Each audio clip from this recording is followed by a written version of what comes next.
Welcome to the December 18, 2025 meeting of the Town of Chatham Zoning Board of Appeals. Please note, this meeting is being recorded and will be available shortly hereafter for scheduled and on-demand viewing on any smartphone or tablet device. If anyone else is recording the meeting, including the use of AI note-taking apps, please notify the chair. Is anyone recording? All right, thank you. Pursuant to Governor Healy's March 28, 2025 signing of Chapter 2 of the Acts of 2025, extending certain COVID-19 measures adopted during the state of emergency, suspending certain provisions of the open meeting law, GL Chapter 30A, Section 20, until June 30, 2027, this meeting of the Chatham Zoning Board of Appeals is being conducted in person and via remote participation. Every effort will be made to ensure that the public can adequately access the proceedings as provided for in the order. A reminder that persons who would like to listen to this meeting while in progress may do so by calling the phone number 1-508-945-4410, conference ID 923, while in 923-461-336 hashtag. Or join the meeting via Microsoft Teams online through the link in the posted agenda. While this is a live broadcast and simulcast on Chatham TV, Xfinity Channel 1072, despite our best efforts, we may not be able to provide real-time access. We will post a record of this meeting on the town's website as soon as possible.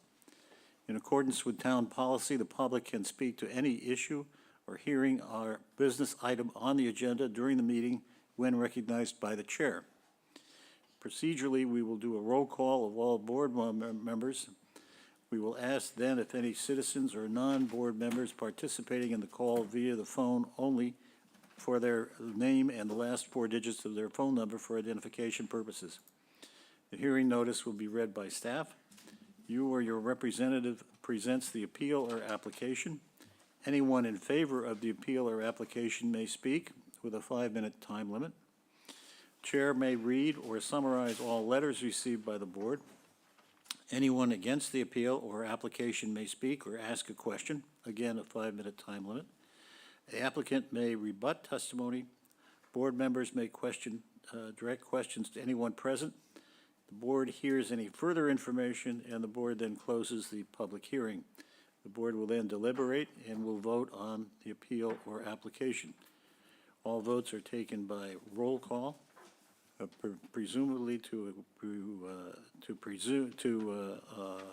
approve an application. It requires a vote of 4 out of 5 of the voting members.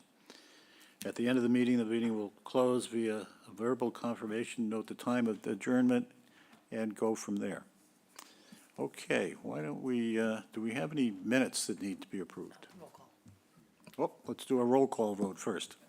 To do a roll call vote to approve this meeting. Yes, David H. Feach and I approve this meeting format.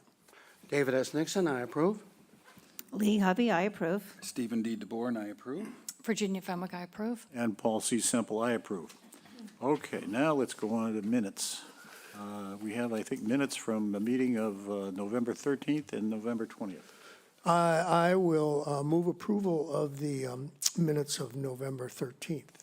All right, are there any additions or corrections? Seeing none, why don't we go ahead with a vote? I second that. Thank you. And I vote yes. I vote yes. All right, Jeannie votes yes. Steve votes yes. and Paul votes yes. Okay, and November 20th. Yes, and I will also move approval of the minutes for November 20th as presented.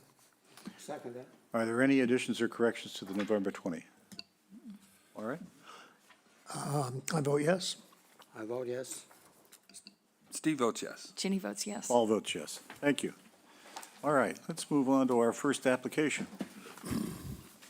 Application number 25-055, Karen Losacoco, care of William G. Litchfield, Esquire, 330 Orleans Road, North Chatham, Mass. 02650. Owner of property located at 20 L Street, also shown on the Town of Chatham's Assessor's Map 10F, Block 15, Lot R9. The applicant seeks to construct an elevated stairway and kayak rack under Section 4A3A of the protective bylaw. The lot contains 28,100 square feet in an R20 zoning district. A special permit is required under Mass General Law, Chapter 40A, Section 9, and Section 8D2B of the protective bylaw. This was continued from August 14th and October 9th for re-advertising. Welcome, Mr. Litchfield. Thank you, Mr. Chairman. Bill Litchfield here in behalf of Corinne Lascaco in regard to a set of stairs proposed as shown there. We appreciate the board's indulgence in the continuances for such a simple request. First, there were some changes made to accommodate some suggestions of the Conservation Commission, which have been incorporated, and thereafter, the applicants decided that they would like to have a kayak rack, which had to be added to the plan, which is shown for you now.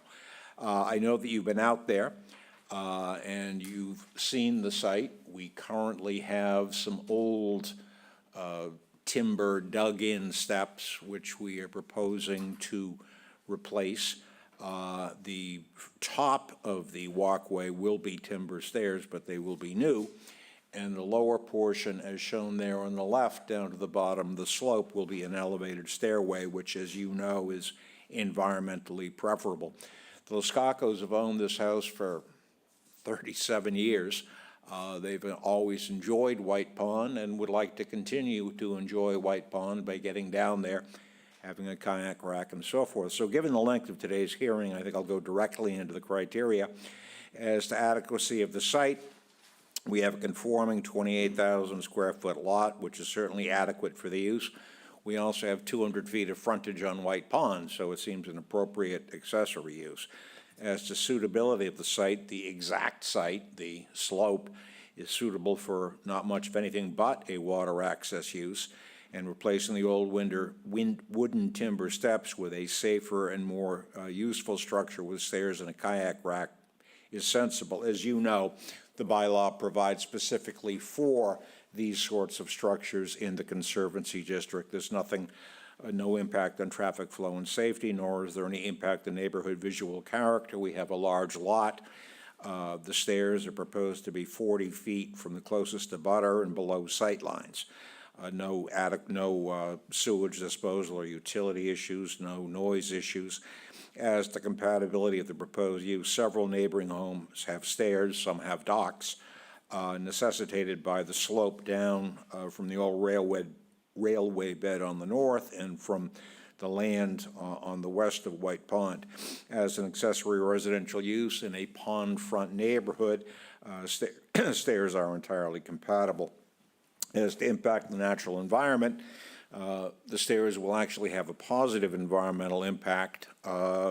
They are preferable to the existing in-ground timber steps, especially with the mitigation which will be involved.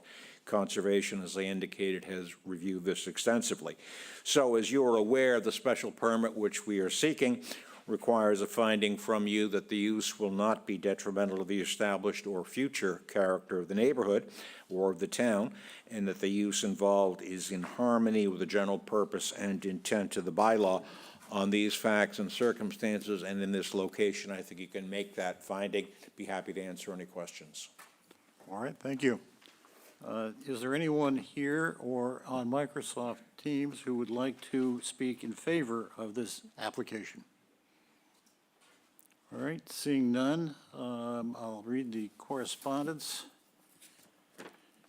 which is from the Conservation Commission indicating that the applicant submitted a notice of intent on April 22, 2025. The project was heard by the Conservation Commission on May 7, 2025, and November 12, 2025. The project is scheduled for an order of conditions on January 14, 2026, when it will be conditioned to meet the performance standards under the Wetlands Protection Act and the town local wetland bylaw. I believe that's all the correspondence we have on this. I'll ask if there is anyone who would like to speak against this or has a specific question. All right, seeing none, I'll ask if there are any questions from the board. Yes. I have one question, Mr. Litchfield. So your rebuilding, you're adding, you're extending, but you're also removing something, correct? I watched the conservation, and they were very happy about that. Could you They just were indeed. make a comment about what's being removed? I can't be specific in that regard, Ms. Fenwick, because frankly, there have been so many iterations of this plan that I can't answer it. Okay. But you are correct that Conservation was quite satisfied with the proposal as it now stands. I think it was there was a storage rack, or it was a storage area of boats and things that are. I think maybe that swim is the float or case. something that they were keeping on the water area, the beach area, and that's gonna be, And the kayak rack will help to alleviate that, Right. so instead of leaving a kayak down on the shorefront, it'll be somewhat up the stairs. okay. I just wanted to clarify appreciate that that. something was being removed as part of the project, which was very favorable to conservation. Yeah, okay, thank you. Any other questions? Steve? Yeah, can you just, I'm not sure if you addressed this, but can you tell us what becomes of the stuff that's embedded in the ground now? Is that all being removed or It is, replaced? yeah, it is being removed and replaced. And as to where it goes, I don't know whether there's any creosote or hazardous issues. right, Frankly, I don't okay. know. I would suspect that given the length of time they've been there, any sort of treatment stuff is leached Sure. out already anyway. But all of that's going to be replaced with new? Okay. Correct. Thank you. That's it. Any other questions? I'll move to close the hearing and move into deliberations. All right. Is there a second? I second that. We'll take a vote on that. Veach votes yes. I vote yes. Steve votes yes. Ginny votes yes. And Paul votes yes. All right, thank you. Okay, let's go into deliberations. Why don't we start with Ginny? Well, as I mentioned, I think on the whole, all the items they're proposing make complete sense on that property on the water. It's a beautiful, beautiful lot. And then I mentioned that I watched the conservation, and Mike Dennis from Blue Flags did mention that not only are certain things being repaired and replaced, but where things are being removed, they're going to replenish it with proper grasses and things like that. So the conservation was, I think, a really important hearing, and they were very favorable. So I lean into them, and I saw nothing wrong with it when we did the site visit, so I would approve it. All right, Steve? Yeah, I feel the same way. It just seems to be safer. I think what's there seems to be a little treacherous, trying to get down that ramp. So it's a good idea that that's all being replaced. The fact that the Conscom heard the application, it seems to be favorable, and they're receptive to what's being done. I think it's a good project. All right, thank you. Lee? Yeah, I agree. I think it's a good plan. It meets our criteria, so if I were voting, I would vote to approve. Thank you. Dave? In no way is this detrimental to the neighborhood, so it should be approved. Yeah, and a very large increase in safety. I took one look at the top of those steps and I went, dangerous. The existing, that was an ambitious project on somebody's part, but this is going to be so far superior for all involved that I will enthusiastically support it. And I agree with the board members. Okay, do I hear a motion to approve? Yeah, I will move for approval of application number 25055, and I don't see any reason to put conditions on, so. All right, fine. I second that, and I agree with Mr. Veach on no conditions are necessary. Okay, we've got two votes in favor. Steve votes in favor. Steve votes in favor, And I vote in favor. and Paul votes in favor. Thank you. Thank you very much. All right, we'll move on to our next hearing, which will be 25107, I believe. Application number 25-107, Lori and Vincent Sansone, care of William G. Litchfield Esquire, 330 Orleans Road, North Chatham, Mass. 02650. Owners of property located at 7 Bucks Lane, also shown on the Town of Chatham's Assessor's Map 8A, Block 5, Lot S1. The applicant proposes to change, alter, or expand a non-conforming dwelling on a non-conforming lot via the construction of an addition and the reconstruction of an addition to the second floor. The existing dwelling is nonconforming and that it is located 22.5 feet from Bucks Lane and within the Coastal Conservancy District. The proposed additions will be nonconforming in that it will be located 22.5 feet from Bucks Lane where a 25-foot setback is required and within the Coastal Conservancy District where a 50-foot setback is required. The existing building coverage is 1,234 square feet, 19.3%, and the proposed building coverage is 1,302 square feet, 20.4%, or 15% is the maximum allowed. The lot is nonconforming, and that it contains 6,392 square feet of buildable upland, where 20,000 square feet is required in the R20 zoning district. A special permit is required under Mass General Law, Chapter 40A, Section 6, and Section 5B of the protected bylaw. Mr. Litchfield? Thank you, Mr. Chairman. Bill Litchfield once again. We were advised earlier in the week that there was a flaw in the published legal ad. And as such, in consultation with Sarah, it's been suggested that we request a continuance. The applicant is disappointed and would much rather January 8 than January 22, but I understand you have a very, very heavy workload on January 8. So unless there is any Christmas spirit which causes you to continue this to January 8, we would ask for January 22nd. Well, I think you're looking at my Grinch cap right now. We have, I think we have 11 hearings scheduled on the 8th, so do I hear a motion to continue to January 22nd? I so move.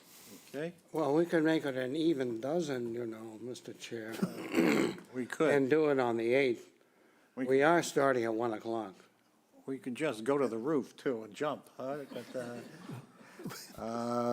well, I'll listen to any other comments that the board members may want to make. Right now, we've been suggested at January 22nd by Sarah.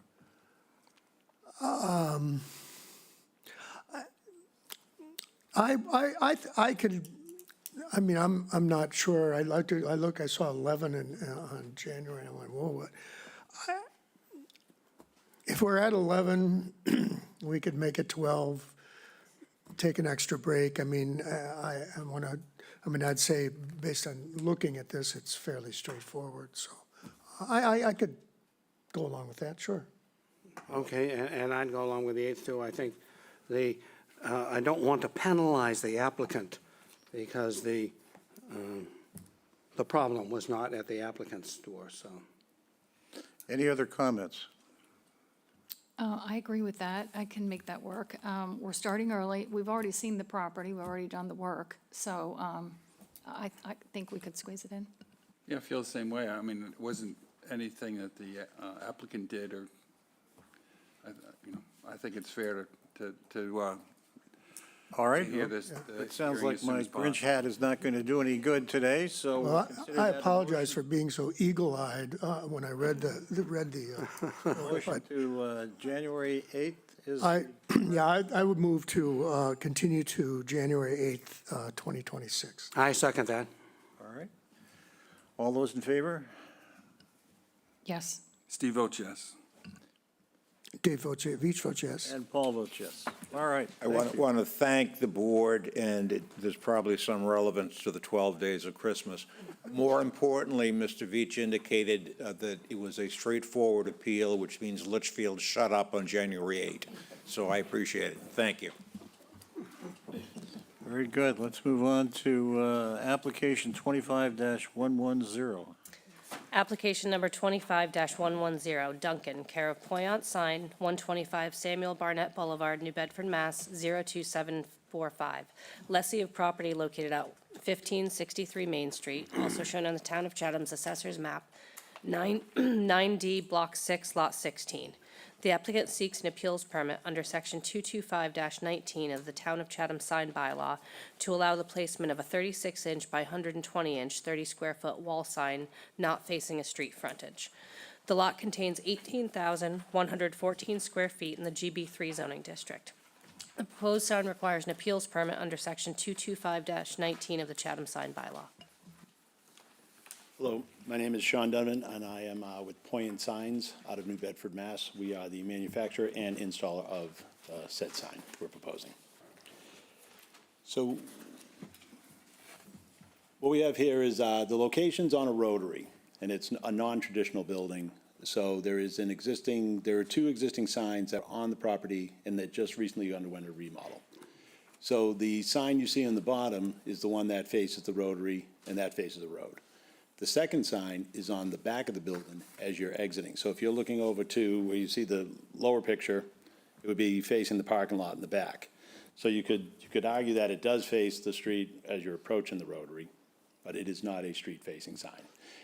It's just kind of a unique property in the sense where it's not a traditional commercial building, and there really aren't a lot of options where to put the signs. And I believe the Chatham bylaws allow for two signs, and we didn't do the signs originally, but I think the thought was at the time, I believe it went for a special permit, but where its location was never really defined, but I'm guessing on that. So here we are, we're replacing it with that sign in the lower picture, where we'd put that in the back of the building, facing the street as you approach, well, not really facing the street, but you would see it as you approach in the rotary. So basically, you're making a change from Dunkin' Donuts to Dunkin'? Yes. Other than that, the signs remain the same? Yep, same square footage, everything's the same. Okay. I will ask if there's anyone here who would like to speak in favor of this application or on Microsoft Teams. Seeing none, I'll read the correspondence we have from the Historic Business District Commission. November 5, 2025, the Historic Business Commission met and rendered the following decision. The commission voted 5-0-0 approving the proposed wall sign located at 1563 Main Street. And then we have correspondence from the tax collector's office indicating that there is, in connection with this property, an outstanding personal property tax balance, which is projected that what is due by December 18th. I'd like to thank us in advance for this, mentioning it. It's $162.82, which I assume they're going to take care of. My understanding, it was probably paid within the hour, about an hour ago. All right, thank you. And I believe that concludes the correspondence. Is there anyone here who would like to speak against this appeal or has a specific question? Seeing none, I'll ask if there are any questions from the board. We start with Steve? Yeah, I thought, well, in our packet, there was a letter. It looked like there was some kind of issue with this when it was originally installed several years ago. In 2009, it looks like. So have you been made aware of that at all? Do you know anything at all about that? Yeah, it's come up, which we weren't involved in the location back then doing the signs, and I really can't speak for it. My guess is they thought they were allowed two signs and there wasn't a better place to put it, you know, in theory. I mean, because again, it's a traditional, I think it's an old captain's home or something like that. It's just not a traditional commercial building. You know, so here we are now trying to do the remodel and, you know, make it right, so. Okay. But yeah, it was just, when we approached it, it was two signs in a building, we're matching like for like, following the plans that the architect had given us. Is there another sign that's, I guess, would be on the westbound side of the building? Is Yeah, there so anything there? the westbound, let me look at the elevation. So you have a freestanding sign. I'm trying to get my bearings. So there is the sign that will face all right, so that's the proposed west elevation. So that's the existing sign, and that one conforms. All right, and that's like for like, and it's sort of mounted on a pitched roof. And then on what I'd say was the front of the building that faces the rotary, there's really no place to put a front wall sign, but there is a freestanding monument sign that we just refaced, like for like. So this is actually a third sign, Well, on the wall, it is a third sign, but there are a lot of two on the, freestanding signs, too. two Yeah, two on the wall-mounted building, signs. one freestanding. Okay. Okay, thank you. Any other questions?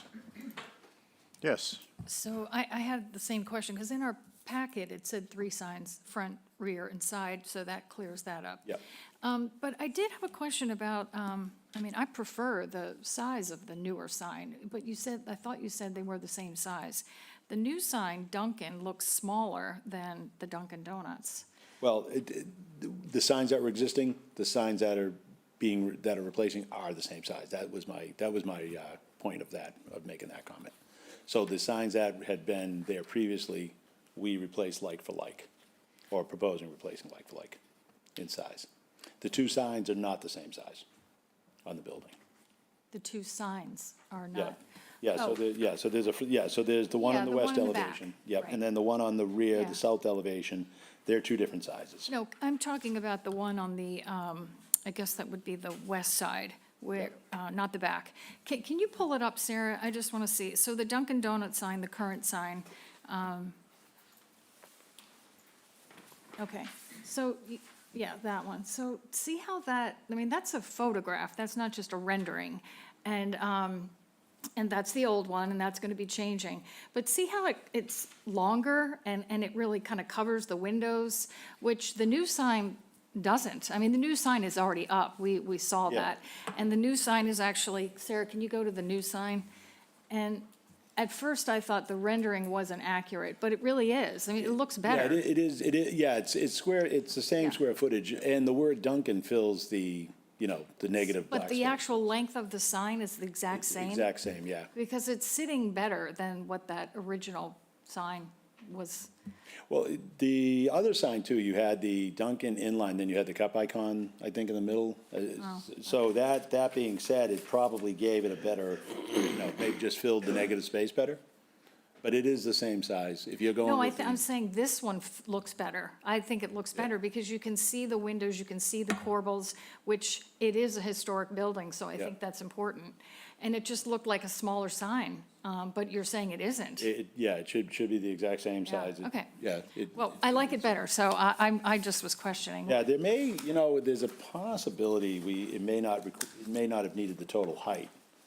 Okay, So it might be, I've got it at 3 foot tall by 16 foot. The existing might have been a little taller, possibly. It wasn't yeah. needed, but Well, you can see in the actual photo that, yeah, that's possible. It's a detail I didn't focus on too yeah, much. well, but when we were standing in the street and looking at, it looks like that, so Yeah.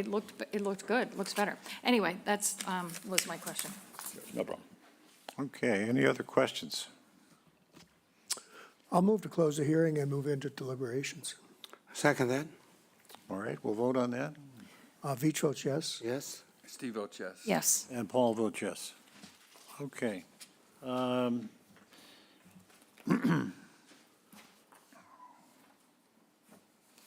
I guess the next issue would be, are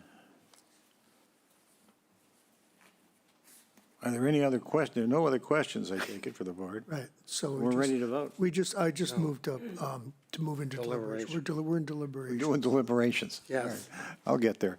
That's all right, it's okay. All right, let's start with Dave Veach for deliberations.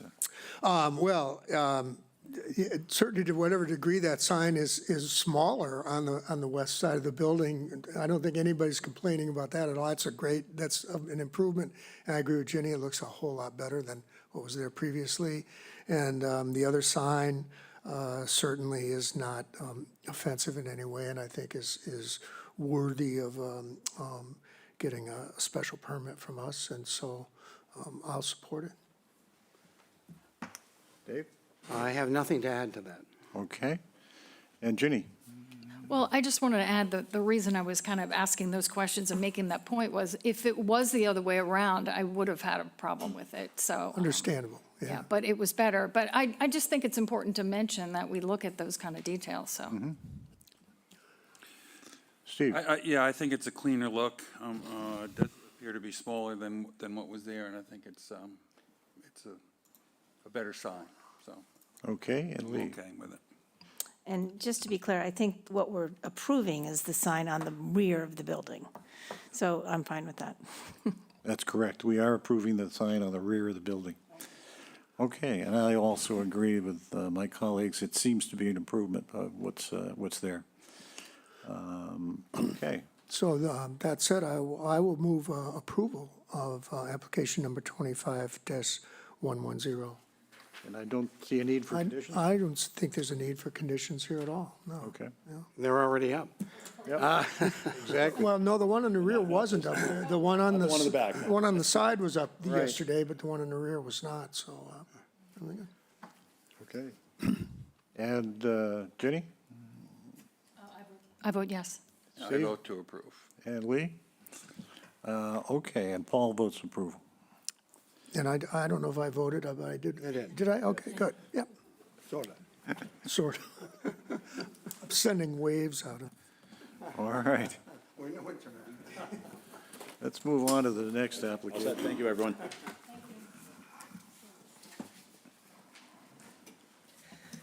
Application number 25-111, Edward and Sharon Feely, care of William F. Riley Esquire, P.O. Box 707, Chatham, Mass. 02633. Owners of property located at 172 Barcliff Avenue, also shown in the Town of Chatham's Assessors Map 15G, Block 23, Lot K1. The applicant seeks to enlarge, extend, or change a nonconforming dwelling on a nonconforming lot via the partial demolition of the dwelling, demolition of the detached garage, and construction of additions.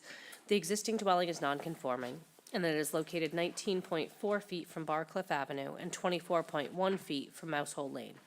The existing garage is nonconforming, and it is located 31.4 feet from Mousehole Lane. The proposed addition will be nonconforming, and that it will be located 23.7 feet from Mousehole Lane where a 40-foot setback is required. Also proposed is the installation of exterior mechanical system appliances, AC condensers, 25.4 feet from Mousehole Lane where a 40-foot setback is required. The existing building coverage is 2,050 square feet, and the proposed building coverage is 1,693 square feet, where 3,000 square feet is the maximum allowed.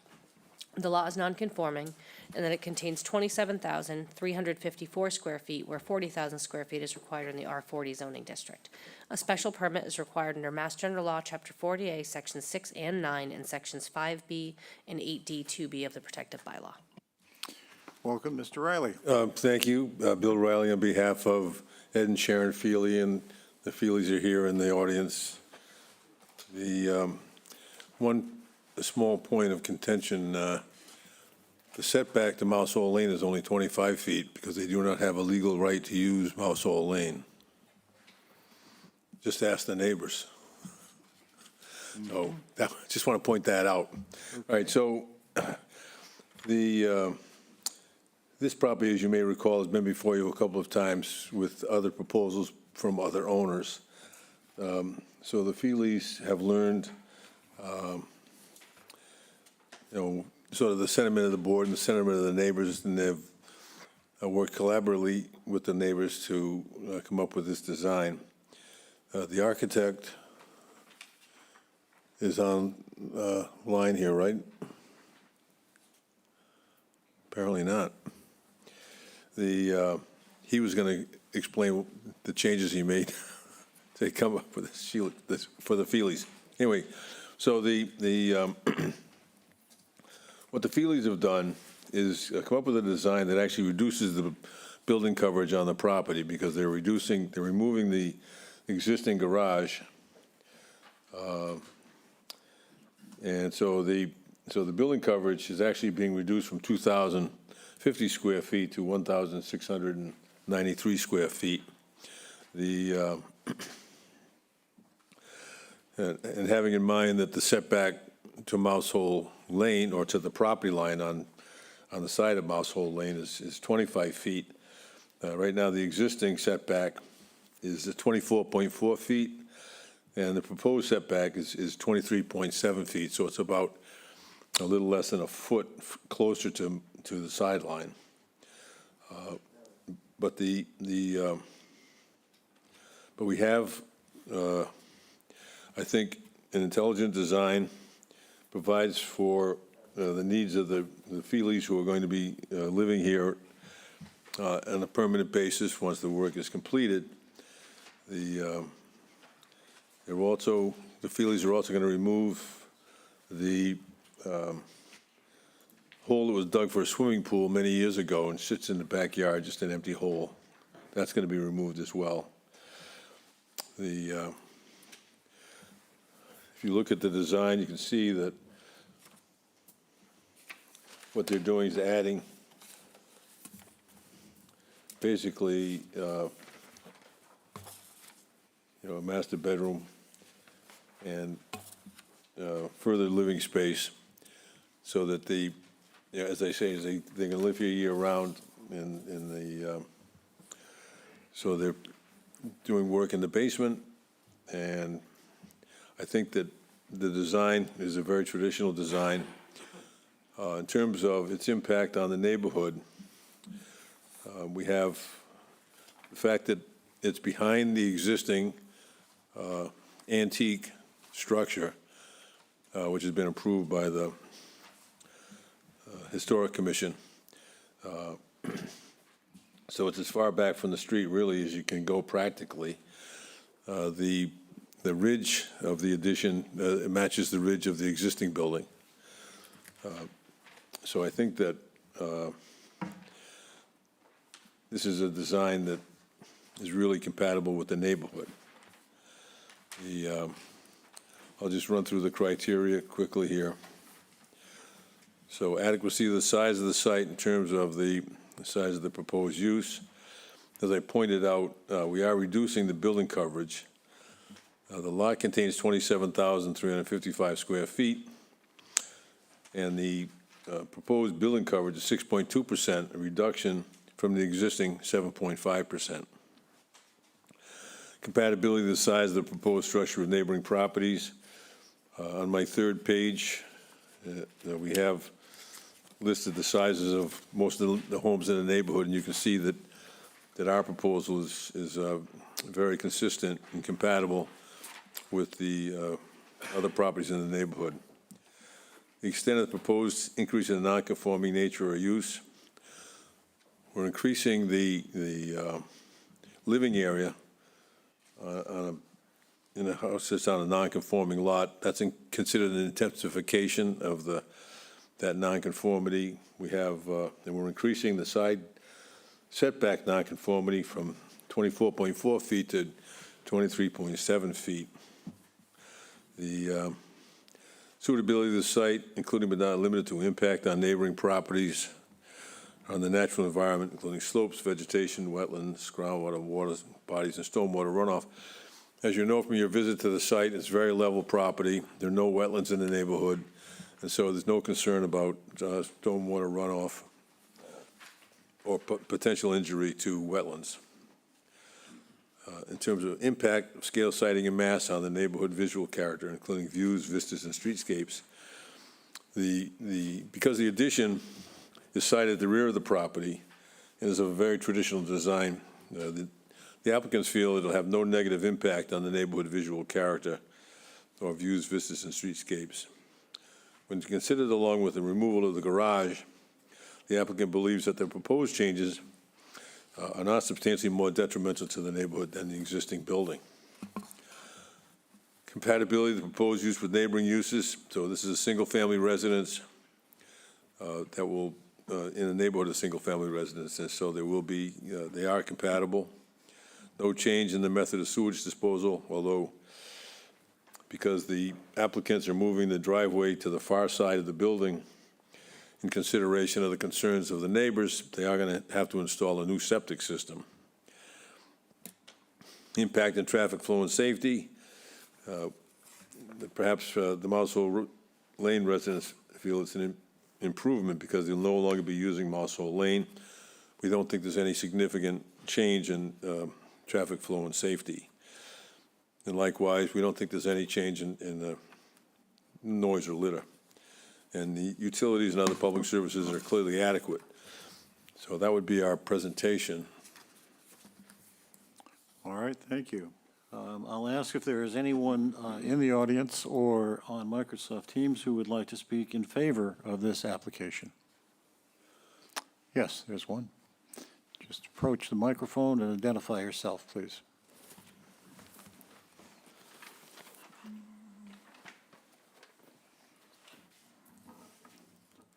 Good afternoon, members of the board, Attorney Riley, the Feelys, and thank you for this opportunity to speak in favor of the Feely application. First, I would like to thank the entire board for your commitment to the town of Chatham. The character of our community when it comes to scrutinizing these ZBA applications, I'm sure involves a lot of hard work over many volunteered hours, lots of research, trips to the site, scouring over plans and documents. Without your hard work and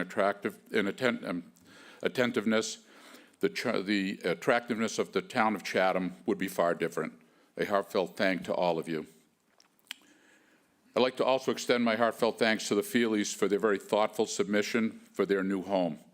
Charlene and I are very excited to welcome the Feelys into the neighborhood and can't wait for the day that they move into their new Chatham home. Thank you very much. Thank you. Is there anyone else who would like to speak in favor of this application or is on Microsoft Teams? And he didn't identify himself. The gentleman that just spoke didn't identify himself. Oh, I'm sorry. The person that just spoke, your name, I don't think you identified yourself at the microphone. Oh, I'm sorry, Robert Wigley, Robert 15 Wigley. Mousehole Lane. Robert Wigley. Thank you. All right, now moving on to our correspondence, we have from Judith Giorgio, the health agent. I have reviewed the proposed plans for the addition to this property.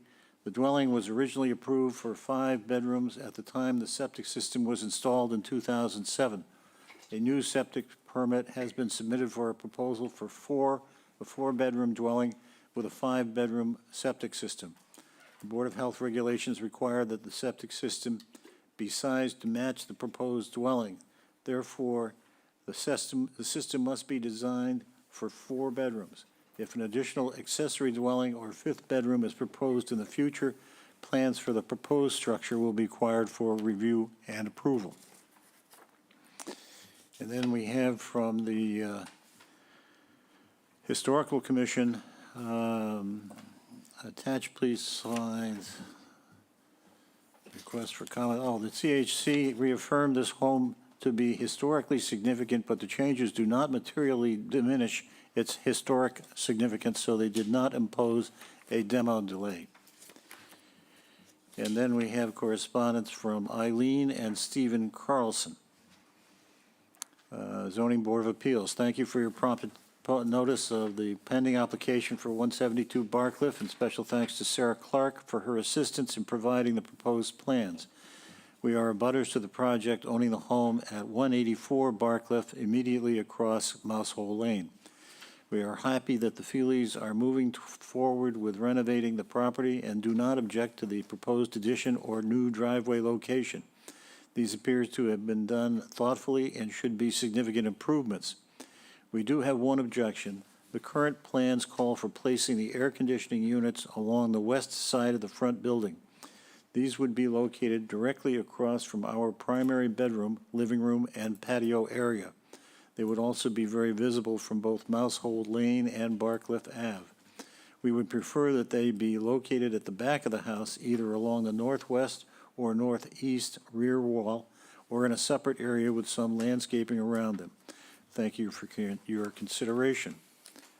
I believe that's all the correspondence we have. Do you have any address to that issue, Mr. Riley? Yes, a couple of things. First of all, as you know, the setback for mechanical devices like air conditioners is 25 feet in this area, and we meet that setback.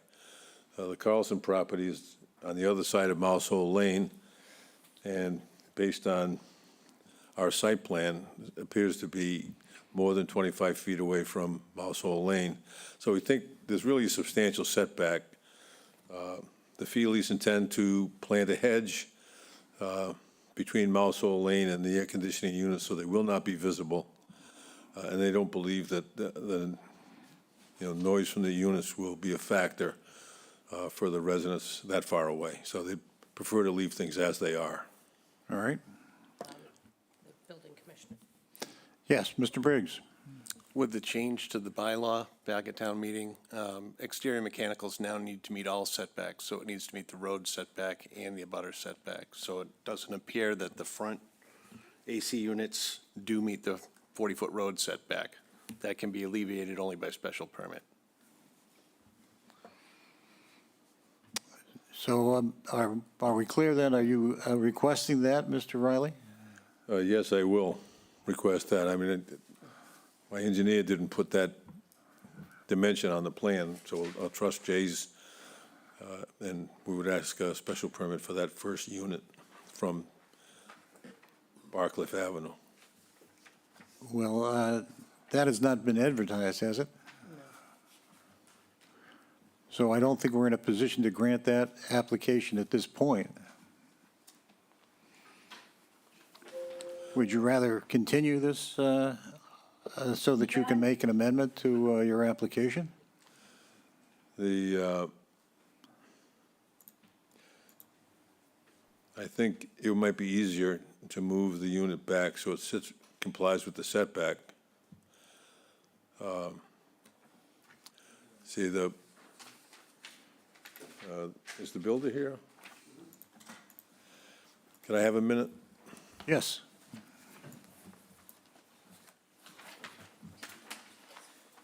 So they're not abandoning the driveway up Mousel's. Wouldn't they still have right of access? So there's still going to be access? Yeah. We're frozen on Teams. We're going to reboot that computer. Okay. Okay.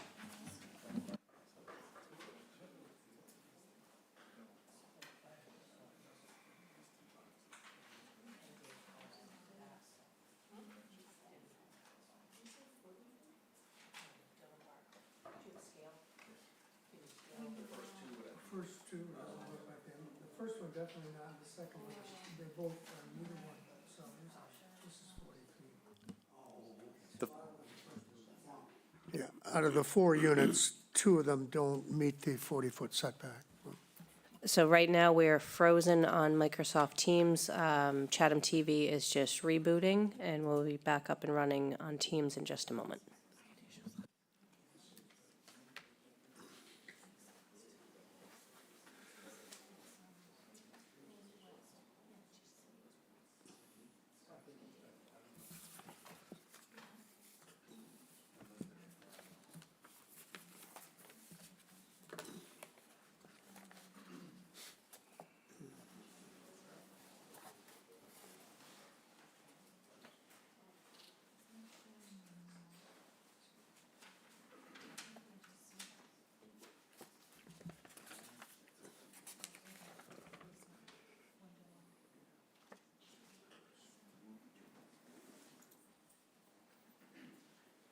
This never happened before.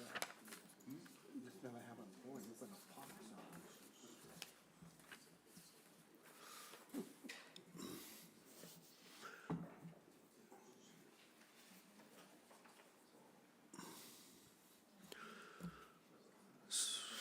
So they would, if it was re-advertised, they could come back and seek the special permit, Yeah. correct? It's just that it's not part of the advertising.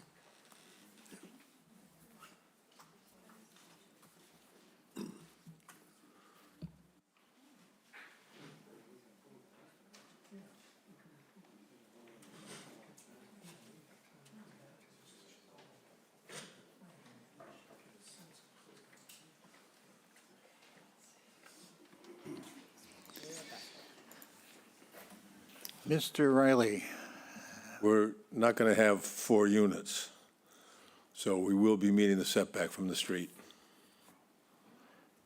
are you saying that you're going to amend your plans? Yes, we'll file an amended plan. But, you can't grant the permission, so I don't know that we have to file an amended plan. It's just you're granting only what we seek. I mean, we will file an amended plan if that's what the board wants, but. Well, I think at this point it's fairly confusing. It seems to me it makes sense to withdraw and, or seek a continuance and amend your filings. See, I don't think that's necessary. In other words, we have to comply with the zoning bylaw. All right, we didn't seek relief from the street setback for the air conditioning units. So that means we can't locate them there. You can't give us permission to put them there. So if you prefer to have us file an amended plan after your vote, we'll be happy to do that. But to continue the matter delays the entire project, because then would be number 14 on the 8th or the 22nd in January. It bumps our whole project back 2 months. So we'd really appreciate getting a vote today on what we've asked for. And if you want to put a note on it that, that the units shown here don't comply with the street setback, that's fine. And we'll file an amended plan with the building department when the time comes, showing that they all meet the setback. Well, I'm inclined to think that we need to see a plan that complies with what the request is for, and that we should see it before we're voting. But I'll defer to the board in general if they prefer to go forward. David? I think my sense, Paul, in this is, as Bill is asking, I mean, if we make a note in our approval that on the plan that's shown that the two southernmost air conditioning units, which don't currently meet the setback to Barcliff Ave, are not part of what we're approving. Just in order to keep this, because, and another possibility for them would be if in the process they decide to then seek a special permit from us to allow those to be in place, they could do that under either an amended or separate application, because they don't. So that sounds to me like the way to go would be to try to approve, considering if we are going to approve the rest of the plan, that we go ahead with that, with a note that it does not that there is a discrepancy with this, with Clark Engineering's plan. Maybe we just cross them out on the plan and when we sign it or something like that. I would feel better about doing it that way, honestly. What about the other board members? Any feeling one way or another? I'm okay with that. I might defer to Jay and Sarah and see what their thoughts are, since they are the logistics people. I wouldn't issue a building permit for the AC condensers in that location. Your approval would strictly be conforming location for exterior mechanicals. So, like Dave said, if they wanted to put them in a non-compliant location, they'd have to come back for a special permit just for that. But I don't see this holding up the application tonight. Very well. Right. Yes. Yeah, I think to make that decision now is premature, that we should go through the deliberations and hear concerns about the whole thing. And then at the end, if this is the only issue, then I would agree with Dave. But I think let's go through hearing everybody, and, I mean, there might be something else that we need to be concerned about. All right, well, that makes some sense, it seems to me.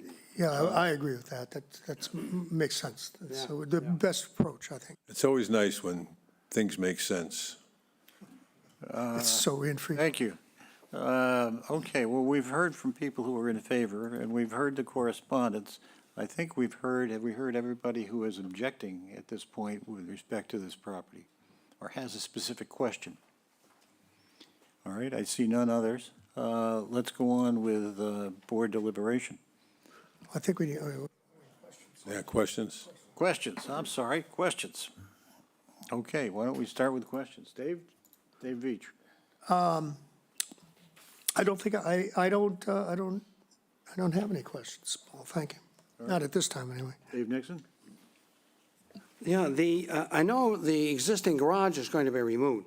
How about all that paved area in front of it? Is that going to be left, or is that going to be removed also? That's going to be removed also. That will be? Yes. Okay. And so, and the pool is going to be totally filled in, or whatever Well, happens? it's going to be removed. Okay. Yeah, it's kind of, whenever I see it, I think of it as the size of a municipal pool, so. Well, and the thing's been sitting there for like 10 years. It's Yeah. crazy. So, yeah, they're going to remove it. Okay, all right. Thank you, those are my questions. Okay, thank you. Ginny, do you have some questions? So, Mr. Riley, the height of the new addition is 23.5, and that's the height of the current house. That's because correct. It's, So the ridge lines are going to match. yeah, and historic, so the home is historic, the current home, and Right. they approved this renovation with no changes. Right. I think the conversation we had with the Historic Commission members was the fact that because the addition is so far back behind the original structure, I mean, in the ridge line for the addition is, in the middle of the addition, so it's about 60 feet back from the street, from the front of the building. And so the Historic Commission raised no issues about it at all. Because it was set so far back? Is that Well, why? that's what I said in the hearing, and hopefully that's why they did it, but okay. they could have done it because despite the fact what Riley says, we're going to do that anyway, so. But that was the point I was making, and they seemed to agree with it. Okay. I was a little confused I thought when you came back from the discussion you had with the applicant about the AC units, you said we're going to remove 2. Did you say that, or is it? Yeah, we're going to remove the 2 that are closest to the street. Okay. We borrowed a ruler from the helpful staff. But there are 4 AC. I know, but the 2 rearmost units comply with the setback from the street. They do? They're lined, what I'm looking at on the site plan, they're lined up, 1, 2, 3, 4. I know, but what Mr. Briggs said is that 2 of the units, or the units don't comply with the street setback from Barcliff. In other words, Mouse Hole Lane is a way over which we have no right to use, Yeah. okay? So we don't have to meet a street setback from Mouse Hole Lane. We have to meet a street setback from Barcliff. Okay. I didn't think that's what Jay said. I thought he said they had to be, to me, it just looks like they're all in line with each other, and they're not meeting the setback from Mouse Hole Lane. They are meeting the setback from Mouse Hole Lane. The setback from Mouse Hole Lane, a way over which they have no right, no deeded right, is 25 feet. Okay. All right, so that was my. If they had a right to use the way, then they would have to meet the street setback. Okay, so the first 2 in that line don't meet the Barcliff Road setback. That's correct. So that's what, okay, I'm sorry, I thought it was Mouse Hole Lane. Okay, well, actually, can I just ask you, these window wells that are showing on the site plan, bird's eye view down, those little squares, those are on the left-hand side, window wells. Yeah, It's not if you look on the floor plan of the Yeah, house, basement, floor. they have, they're going to use that space in the basement, and so they need some natural light. Okay. Also, perhaps access, safety access as well. Okay. All right, so that's what those are. Okay, that's all I had. Thank you. Okay, thank you. Steve? Just a simple question, or an observation. The driveway, was there ever any consideration for some sort of turnaround or something there, or are the cars going to attempt to back out onto Barcliff? We haven't done a driveway design yet, other than something to just show you how they're going to access in. Okay, so you might. Whether they do something in the future, that remains to be seen. But right now, we're just doing simple in and out.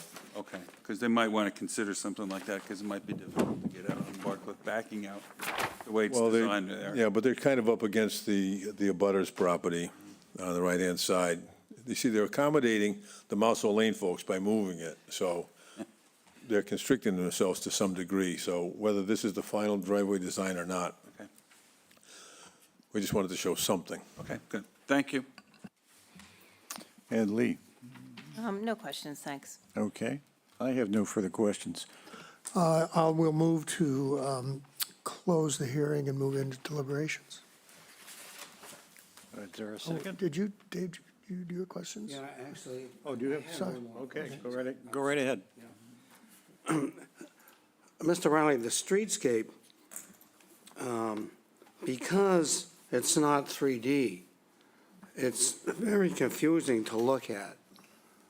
You know, when you look at it, and I had trouble with my depth perception of seeing, then I went to, the layout and all that, but I simply wanted to mention, this is an excellent case where some sort of a 3D rendering from a drone or whatever would have been really, really helpful to me.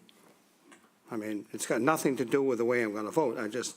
A simple suggestion Right. and a statement. No, Because I can it doesn't appreciate help. that. I have the same problem. Yeah, when I look okay. at it. But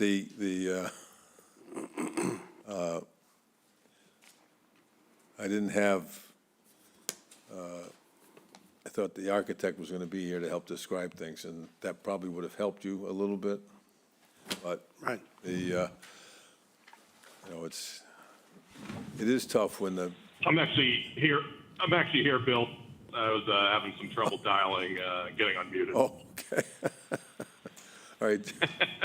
So, Give us your, you have to Matthew Ryder give us your name first. Matthew Ryder with Niche Architecture and Interiors, and I'd be happy to share some 3D renderings with the board afterwards as well. But yeah, the new addition is set back far from the front elevation, and that was important to us to, one, let the historic front elevation shine, and have the addition in the back be secondary, which was also why the ridges are aligned, and we didn't want to create any hierarchy issues with the addition. Okay, I guess that answers that question. Well, Dave, you- we'll keep your suggestion in mind, Mr. Nixon. Thank you very much. Actually, now that can I ask a question? Yes, go right ahead. Okay, for the architect. So, yeah, I had the same visual. I can tell by the bird's eye view that the addition is set far back, but this on the rendering on A200, the proposed south elevation is very difficult to really look at. And so my question to the Mr., I think you said Martin, was that? Ryder. You mentioned that the back is going to be at the same ridge height, which was important for, but usually in addition to an historic home is the addition part is subordinate, even a little bit to the original house. Was that ever a consideration, or could you not meet what you need for the second story to make it subordinate to the original home? We review that, and unfortunately, with the existing ridge height and the top plates that we had to work with, and ideal roof pitches for roof shingles, the math just worked out in the manner to have them aligned. We wanted to keep the form simple with this T configuration, and if the addition ridge dropped below the main house ridge, there would have made for an odd, like, cheek wall view from the back and from Mouse Hole Lane, where the main house ridge popped up above a cross addition ridge. So aesthetically and then also functionally, it made sense for us to keep the ridges aligned. Okay, thank you. Okay. You're welcome. Any other questions? No questions. Okay. Okay, I will move to close the hearing, move into deliberations. I second that, vote yes. Dave Each votes votes yes. Steve votes yes. Ginny votes yes. And Paul votes yes. Okay, let's move on to deliberations then. Want to start with Dave? Looking at me, okay, Yeah. I guess I'll start. Well, first of all, I'd like to say that even though I might have been okay with, not necessarily, at least the previous iterations that some of them that came before us, I find this to be a vast improvement over what we've seen before, and especially the demo of the garage and the pool and the site work and the moving of the driveway and all the issues that had come up with the neighbors and things. I looked at this, I said, wow, this was all really worthwhile and kind of worth the wait. So I think it's quite an improvement, and it works with the existing house and the work that's been done on that house. I think it fits in well, it fits in much better than anything that was proposed before. And it's certainly not substantially more detrimental in the neighborhood.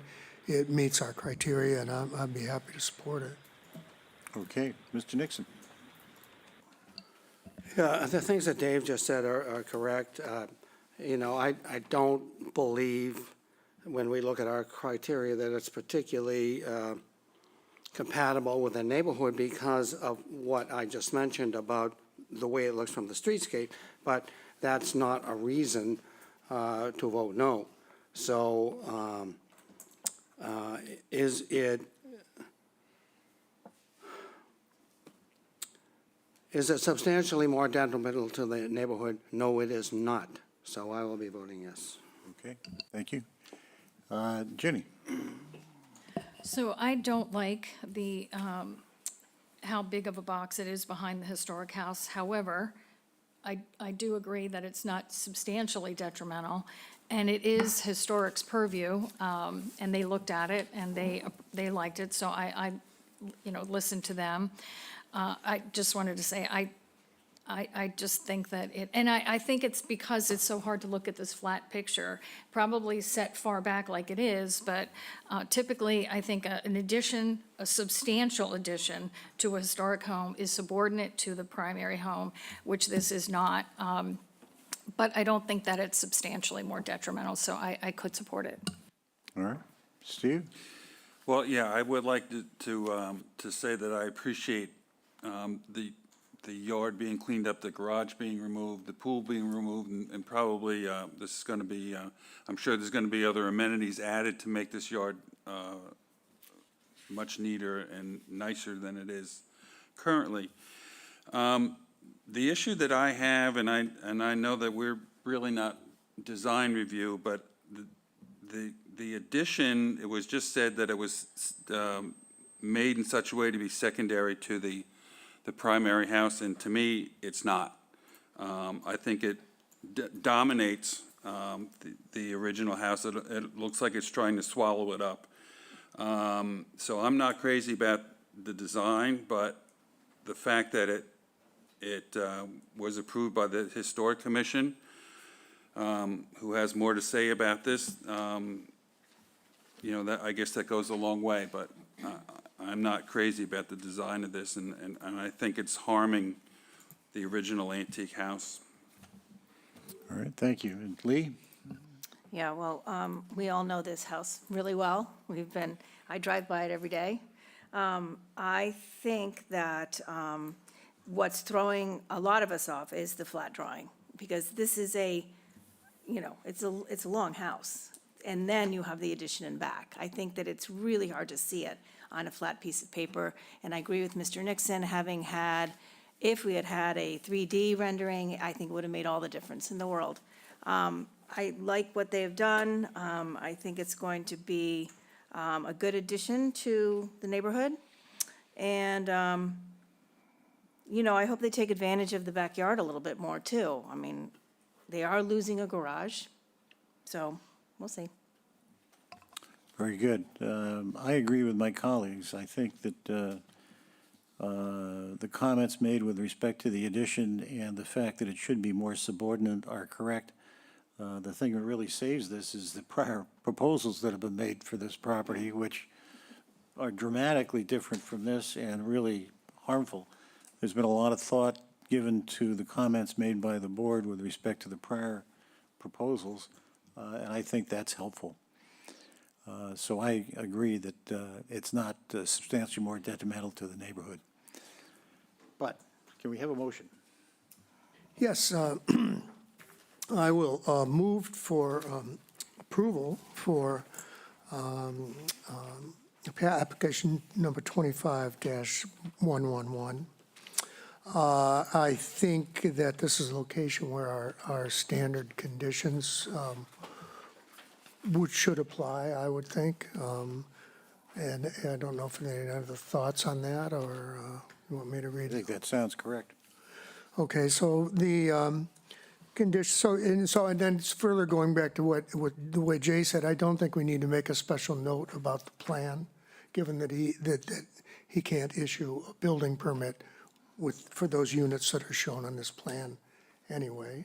I don't know if you agree on that. We can also I put a think I special. do, yep. Okay.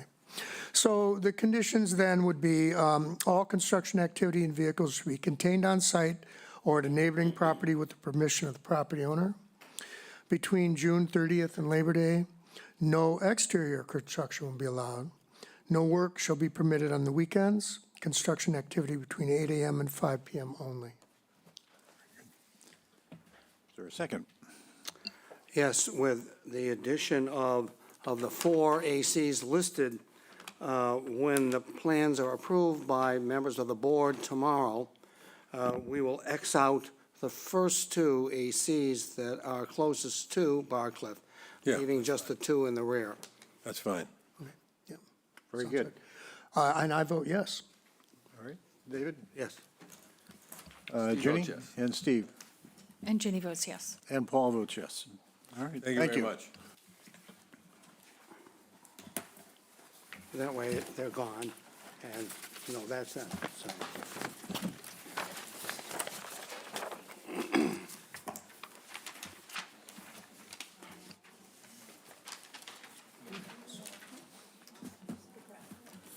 Sorry, Grinchy, you got to do something to get your Grinch vote. Application number 25-112, Peabody Terre Partners 2 LLC, care of Robert Bath, 94A Commerce Park South, South Chatham, Mass. 02659. Owner of property located at 56 Billings Road, also shown on the Town of Chatham's Assessor's Map 7A, Block 13, Lot S50. The applicant seeks to enlarge, extend, or change a conforming dwelling in a non-conforming lot via the construction of a second-floor addition. The proposed addition will comply with all bulk and dimensional requirements of the bylaw, but is considered a substantial alteration and under the second except clause of Section 6 of Mass General Law, Chapter 40A, such substantial alteration requires the grant of a special permit. The existing building coverage will remain 1,908 square feet, 15.3%, where 15% is the maximum allowed. The lot is nonconforming in that it contains 12,500 square feet, where 20,000 square feet is required in the R20 zoning district. A special permit is required under Mass General Law, Chapter 40A, Section 6, and Section 5B of the protective bylaw. Mr. Litchfield? Good afternoon, Mr. Chairman, members of the board. Bill Litchfield here on behalf of Bob Vath, who is in the rear.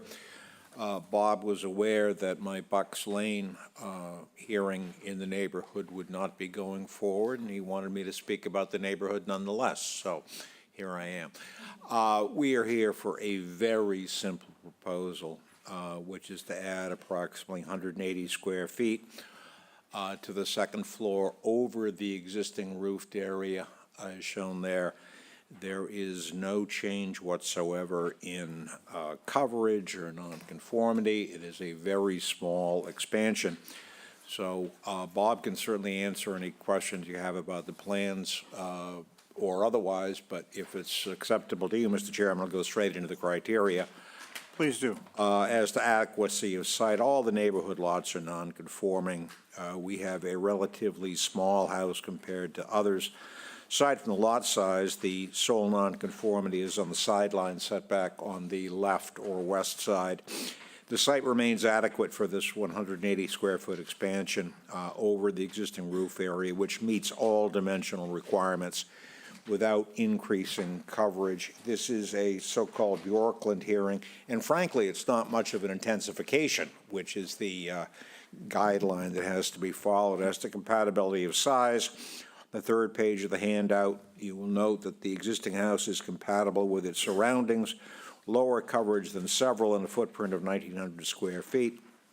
There's a minimal change in size proposed to get 180 square feet of living area, but it will remain compatible as to gross floor area, living area, and coverage.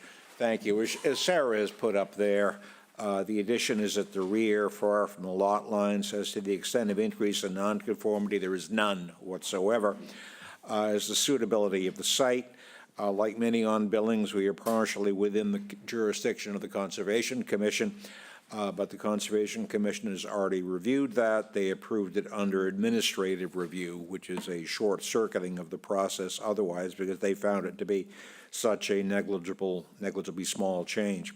As to scale, sighting, mass views, and vistas, like many of the houses in the neighborhood, the house has been modified since the original structure, but it remains compatible as to mass and scale with others in the surrounding neighborhood. And this modest change on the, to the rear of the second floor will have no impact on the scale or mass. There's no change in sighting or streetscape. The other factors are not really relevant. It's a residential use. There's no change in the number of bedrooms. What is at issue, as you know, is whether the proposed addition of approximately 180 square feet above the existing roofed structure at the rear of the house, with a marginal increase in living area but no change whatsoever in coverage or nonconformities, is substantially more detrimental to the neighborhood. The proposed change meets all dimensional requirements of the bylaw and is of a size where I think the word substantial is sort of inapt, as is, for that matter, intensification. When I first went out there, after Bob asked me to get involved, I felt a little bit like Admiral Stockdale in that I knew who I was, but I didn't really know why I would be here today, because it is such a small change. It's at the rear of the lot, easily meeting the east and west sideline setbacks, and some 50 feet from the rear abutter. So I think you can find, based on the criteria in the plans in this location, that the proposed change is not substantially detrimental. Bob and I would both be happy to answer any questions. All right, thank you. I'll ask if there's anyone here or on Microsoft Teams who would like to speak in favor of this application. Seeing none, I'll read the correspondence. We have from Judith Giorgio, health agent. I have no concerns regarding the addition and renovation at this existing three-bedroom dwelling. And then we have from the Concom, well, what do we have from the Concom? Next page. Sorry, here. Oh, the applicant has submitted an administrative review on February 18th, 2025, and the administrative review was approved and was conditioned to meet the performance standards under the Wetlands Protection Act and the local bylaw. So we're set there.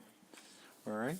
I'll ask if there is anyone who would like to speak against this application or has a specific question. Seeing none, let's go on to questions from the board. We start with Lee. I have no questions. Okay. Steve has no questions. Steve has none. Ginny? Quick question, Mr. Litchfield, 3 bedrooms or 4? The Three. field card says 4. Oh, okay. 3, thank you. Dave Beach? I have no questions. And Dave Nixon? No question. And I have no questions. I will move to close the hearing and move into deliberations. I second that and vote yes. And Veach votes yes. Ginny? Ginny votes yes. Steve votes yes. And Paul votes yes. Okay. Let's go in with our deliberations. Well, we go back to Lee and see what Lee says. I think this looks like a great project. It meets our criteria and in no way substantially detrimental to the neighborhood. Steve? Yeah, I feel the same way. I don't believe that this is detrimental to anybody. The setbacks aren't changing. It's not affecting anything else. I think it's a good project. Okay. And Ginny? I agree, it meets our criteria, and I wanted to comment that I do appreciate that the request was not to increase the building coverage because they are already over, and I thought that was good. Good. Dave Beach? Yeah, I agree with my colleagues, and I would like to, in this example, I very much appreciated the page that showed the perspective view from 4 different angles. It was very helpful in visualizing this, and so I want to call that out. Nice-looking project, certainly not substantially more detrimental in the neighborhood, meets our criteria. Dave Nixon? I agree. And I agree also. Okay, do I hear a motion?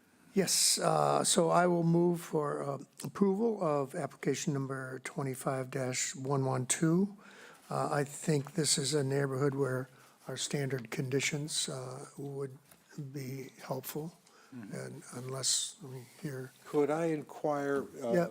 and you can't speak from there, but tell me, can you get this done by June 30th? Yes, so no objection to the conditions.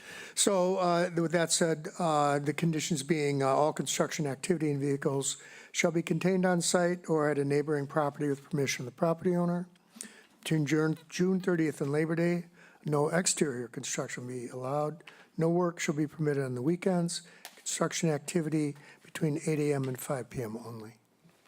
All right, I second that and vote yes. okay. Ginny? I vote yes. Steve votes yes. And Veach votes yes. I vote yes. Thank you very much. All right.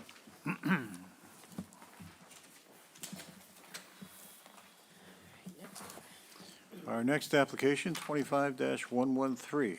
Application number 25-113, Faraday, care of William G. Litchfield Esquire, 330 Orleans Road, North Chatham, Mass. 02650.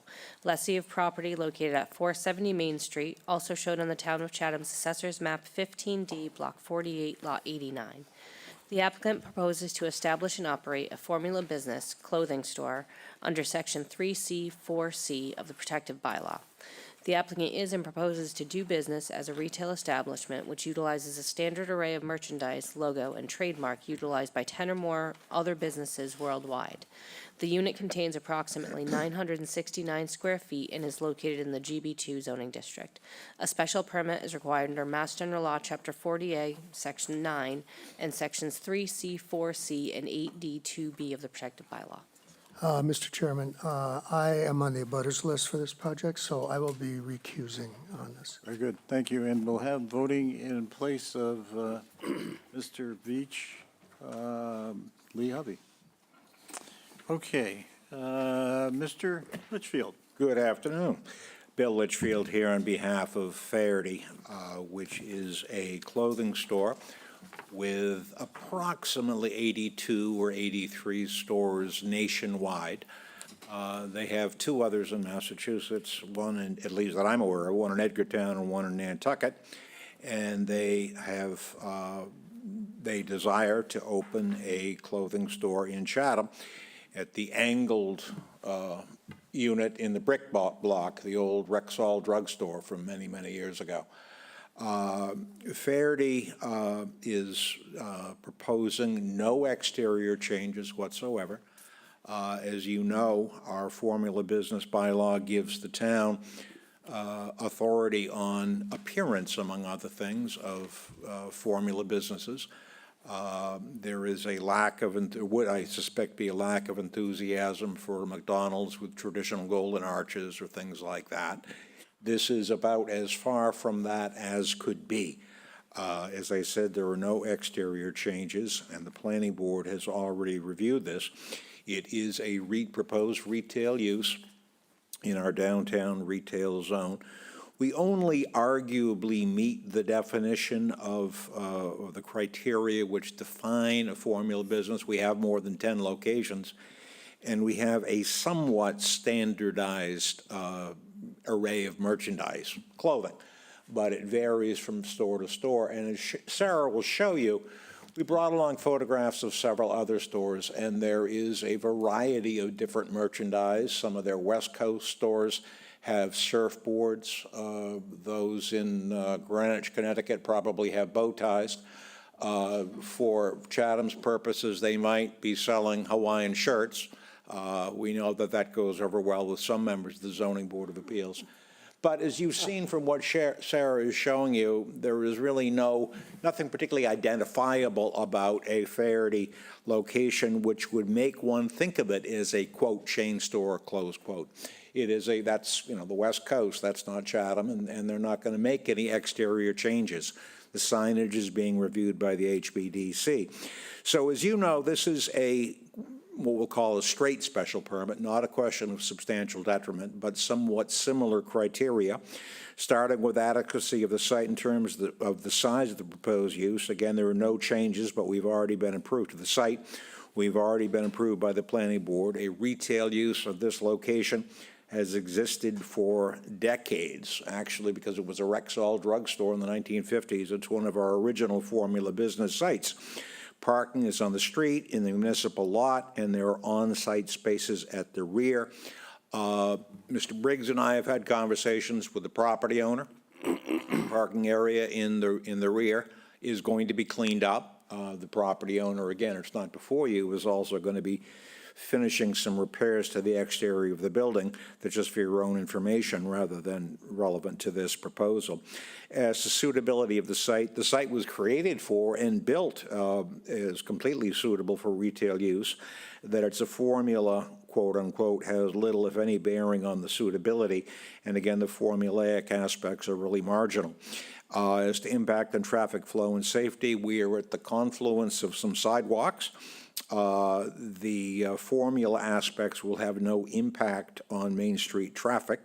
As to the neighborhood visual character, again, no exterior changes. We located in the century-old brick block with signage to be reviewed by HBDC. The visual character of downtown is certainly not going to be negatively impacted by a 969 square feet shop that is connected with a national company, particularly one, again, with location-specific merchandise and local touches. We have town water and sewer. There's no change there. All utilities are there. Clothing stores are not notably noisy. As to compatibility of the proposed use, the retail use is entirely compatible. The decor, the merchandise, the interior layout are really not formulaic, and they will in no way be incompatible with other downtown general business retail uses. No impact on natural environment. And as to the final criteria, which is relevant here, as to whether there's an impact on the neighborhood and the town from the visual character of this formula business, there will be none. There will be no changes to the exterior of the building. The signage is being reviewed by the HBDC, and the logo or name, my client may not be thrilled, but frankly, I'd never heard of them until I was asked to be involved. This is not, I was going to say Dunkin' Donuts. It's no longer Dunkin' Donuts. It's just Dunkin', apparently. But this is the sort of formula business which I think is innocuous, and I think will be actually something very good for the town. Again, the formula business bylaw enacted in 2009 was, I think, intended to address a hypothetical fast food business. It's been successfully employed by the town in guiding the design of the Cumberland Farms at the Rotary and of CVS down at Kroll Road to prevent cookie-cutter appearance, but this business falls within the ambit of the bylaw, which is perfectly fine, as do, for that matter, some of our banks. Well, we used to have several. We're down to one, but that's a separate issue. Yeah. And many real estate offices are technically formula business. But the formula aspects that will be seeable, or visible, rather, maybe the logo or the sign, and somewhat standardized merchandise, but again, that's common to other retail clothing stores. The use does not differ in its impact on the neighborhood by dint of its association with a company which has more than 10 stores. The neighborhood is the heart of the GB district, and as you know, the bylaw has as a goal the encouragement of commerce and protection of rights to earn a living. So this special permit, as you'll recall, requires a finding by you that the use will not be detrimental to the established or future character of the neighborhood or of the town, and that the use involved be in harmony with the general purpose and intent of the bylaw. I think that you can find that is the case. Be happy to answer any questions. Thank you. All right, I will ask if there's anyone here or on Microsoft Teams who would like to speak in favor of this application. Seeing none, I'll read the correspondence. From the planning board, we have the planning board heard a change of use application for this property at their 12/8/25 meeting and approved it without conditions. A copy of the approval letter is attached here too. And we have a letter from That's just the planning board. Mitchell Rogers, owner of Buffy's Ice Cream. I am writing in support of the special permit request submitted by Mr. Al Chang, whose property is adjacent to Buffy's Ice Cream at 456 Main Street. I'd like to offer some perspective based on my experience as a neighboring business owner. Mr. Chang has been an amenable and collaborative neighbor. His property provides open public seating, which contributes to a more inviting and functional streetscape downtown. I also appreciate his efforts in helping maintain safe and orderly parking along the way behind our properties, a shared area where cooperation is important. Regarding the topic of a prospective formula business tenant, I can speak indirectly based on experience. The current and past tenants of Mr. Chang's building, including fat-faced and soft as a grape, have consistently been responsive, considerate, and easy to work with. Mr. Chang appears to set expectations for his tenants that promote a respectful and collaborative environment among neighboring businesses. I have no reason to believe any prospective tenant would be any different under his management. My support for this special permit request is grounded in the practical ways that Mr. Chang's property use has had a positive impact on the immediate area, as well as his demonstrated approach to selecting and managing tenants. On that basis, I would encourage the board to give his application thoughtful consideration. All right, I'll ask if there is anyone who would like to speak against this appeal or has a specific question. Seeing none, I'll ask if the board members have any questions. Start with Mr. Nixon. Well, my only question would be, this location seems to be kind of snake bit. You know, let's say we had Fat Face, we had Claire Murray Rugs, Rexall Drug, and any number of other things. I'm amazed that someone would take the chance on a retail store like this, which I presume, and I had never heard of it, as you had not, Mr. Litchfield, but I presume this is high-end stuff. It isn't, you know, things for $25 and so forth. So I'm just amazed somebody else would take another chance. I hope they don't take a long, long lease, that's all. No. All right, thank you. How about Lee? Are we questions or are we deliberations? No, I have no questions. All right, any questions from I Steve? have no questions. And Jenny? No questions. All right, I have no questions. All right, let's move into deliberation. So let's close the hearing. Do I hear a motion? I move that we go into deliberations, and I vote yes. All right, move to close the hearing and move into deliberations. Is there a second to that? I'll second that. Okay, and how do you vote? I vote yes. Steve votes yes. I vote yes. And David votes yes, and I vote yes. Okay, so we're in deliberations. Why don't we start with Steve? Well, I can appreciate, and I'm glad that someone's taking the effort to clean up that property and restore it the best they can. And I'm glad to see there's an upper scale business moving into that property, and I think they'll take good care of that corner. It's a very prominent and historic corner in town, and I hope that they do well. All right, Ginny? Yeah, I agree with Steve's comments.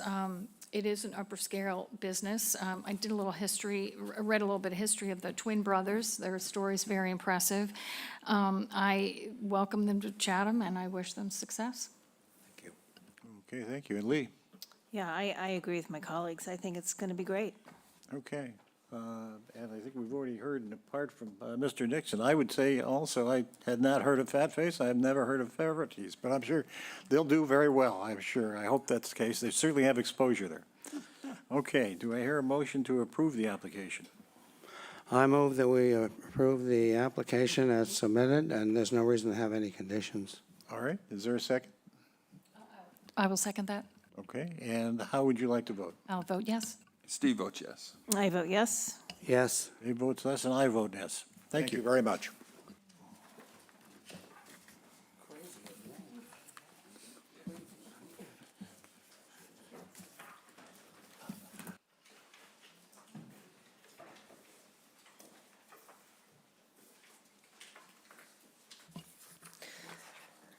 Application number 25-114, Jason and Catherine O'Leary, care of William F. Riley Esquire, P.O. Box 707, Chatham, Mass. 02633. Owners of property located at 121 Stage Island Road, also shown on the Town of Chatham's Assessor's Map 14A1, Block 9, Lot D40. The applicant seeks to enlarge, extend, or change a conforming dwelling in a non-conforming lot via the construction of a partial second-story addition. The proposed addition will comply with all bulk and dimensional requirements of the bylaw, but is considered a substantial alteration, and under the second except clause of Section 6 of Mass General Law, Chapter 40A, such substantial alteration requires the grant of a special permit. The building coverage will remain 3,266 square feet, 9.4%, where 10% is the maximum allowed. The lot is non-conforming, and that it contains 34,702 square feet, where 40,000 square feet is required in the R40 zoning district. A special permit is required under Mass General Law, Chapter 40A, Section 6, and Section 5B of the protective bylaw. Mr. Riley? Good afternoon. This is one of those kind of applications where Mr. Nixon would challenge me to be done in 2 minutes. So you've all been to the site. This is going to be an addition over a section in the rear of the building. So it'll only be visible from the side street. It doesn't increase the building coverage at all. And the design is very consistent with the existing structure. Basically, they're adding it so they can have another master bedroom on the second level. They're not increasing the number of bedrooms, it's the same number. So it's a 4-bedroom house today, it's going to remain a 4-bedroom house. I'll just run through the criteria. Please. So adequacy of the size of the site, we're not increasing the footprint at all. So the existing coverage is 9.4, and it will remain 9.4. So the site is adequate.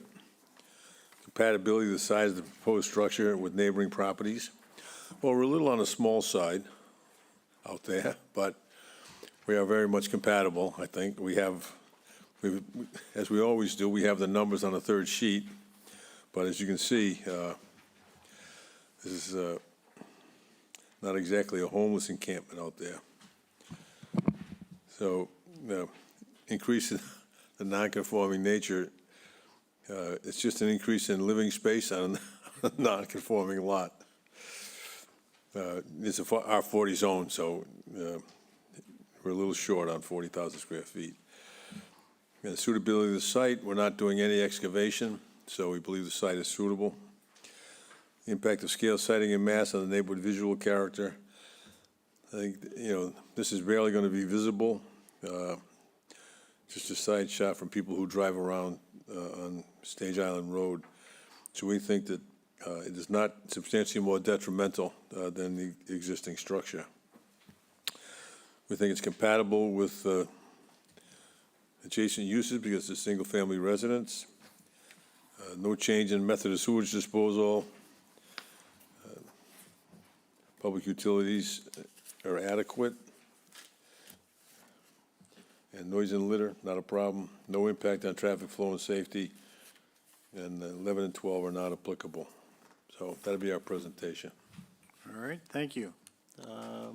I'll ask if there's anyone in the audience or on Microsoft Teams who would like to speak in favor of this application.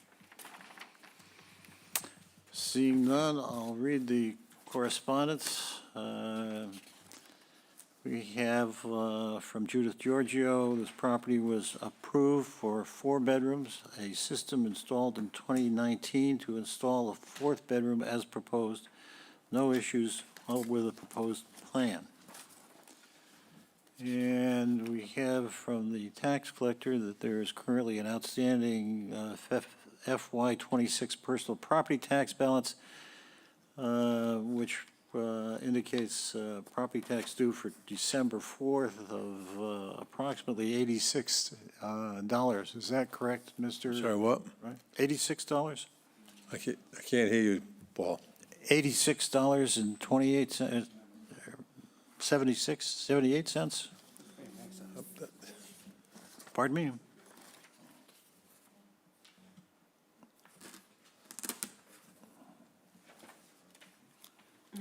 Okay. Has it been paid? Looks like you paid too much. Oh, it looks like you actually paid too much by $86.28. Most of my clients are very generous like that. Ah, very good, very good. Well, we're not going to hold that against you, okay? Thank you. I'll ask if there's anyone on Microsoft Teams or in the audience who would like to speak against this application or has a specific question. Seeing none, I'll go to the board and see if we have any questions from the board. Why don't we start with Mr. Nixon, who's familiar with this neighborhood? I don't think I have any questions. You know, the neighborhood being a cottage colony, I think it's going to fit in very nicely. Very good. All right. Are there any other questions from board members? Seeing none, do I hear a motion?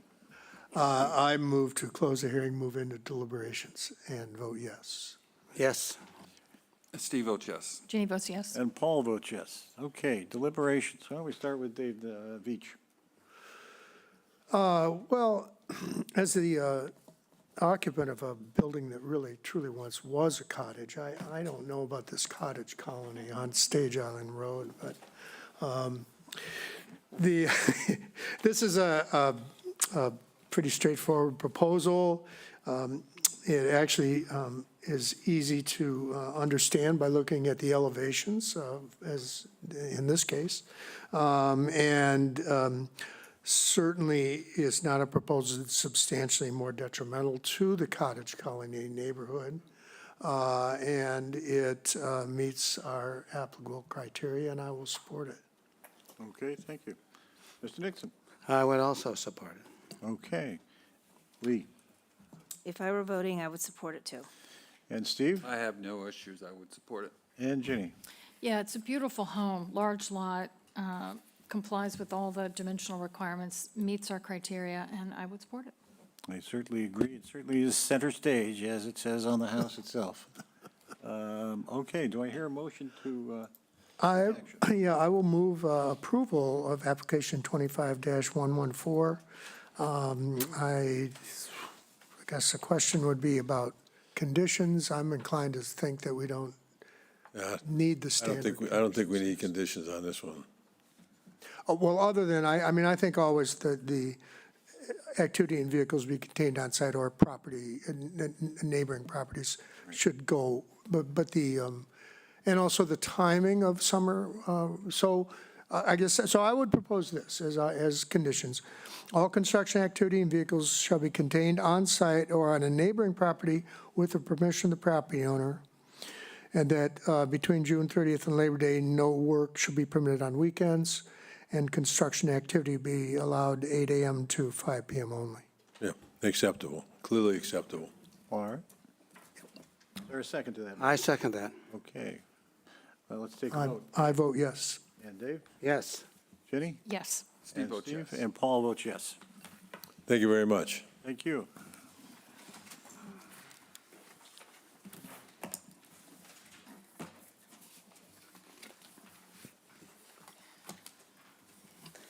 Application number 25-116, John and Linda Kibzinski, care of George Avery, P.O. Box 1016, Orleans, Mass. 02653. Owners of property located at 49 Cockle Drive, also shown on the Town of Chatham's Assessor's Map 5D, Block 10, Lot SMI 4. The applicant seeks to enlarge, extend, or change a conforming dwelling in a non-conforming lot via the construction of an addition and deck.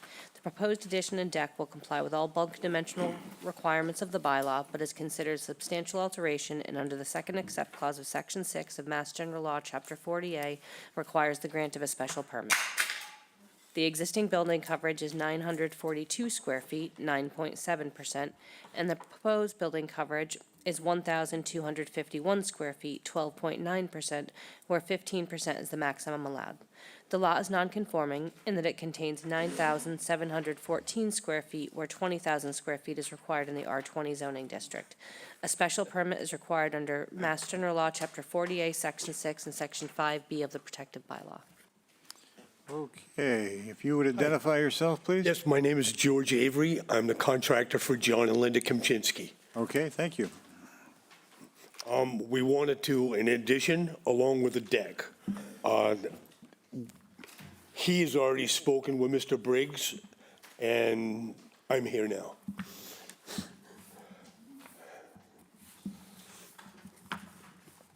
Okay, do you want to address the conditions for your project? The only thing I see that's basically for the special permit is the deck. The deck seems to be closer to the setback than should be.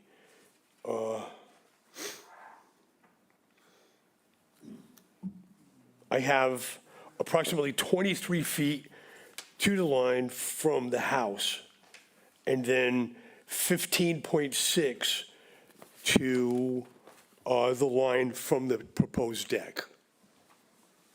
That is, I think that is why we're here. Are you familiar with the conditions that we have for special permits? Pardon me? Criteria, yes. Do you familiar with the criteria that we have for a special permit? Thank you. What I'm going to ask you to do is just address each of those criteria briefly with respect to the Okay. project.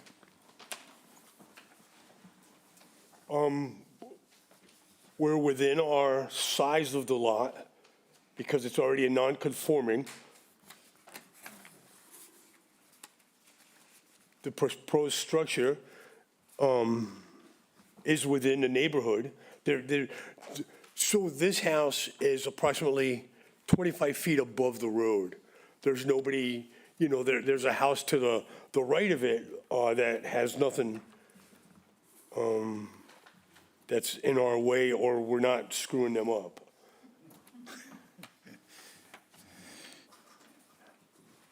Just read it. Everything, the sewer will be fine. That's still, because we're not adding, we're taking off part of the house, and then we're putting on approximately 300 square feet more. And right now, it's like a 930 square foot house.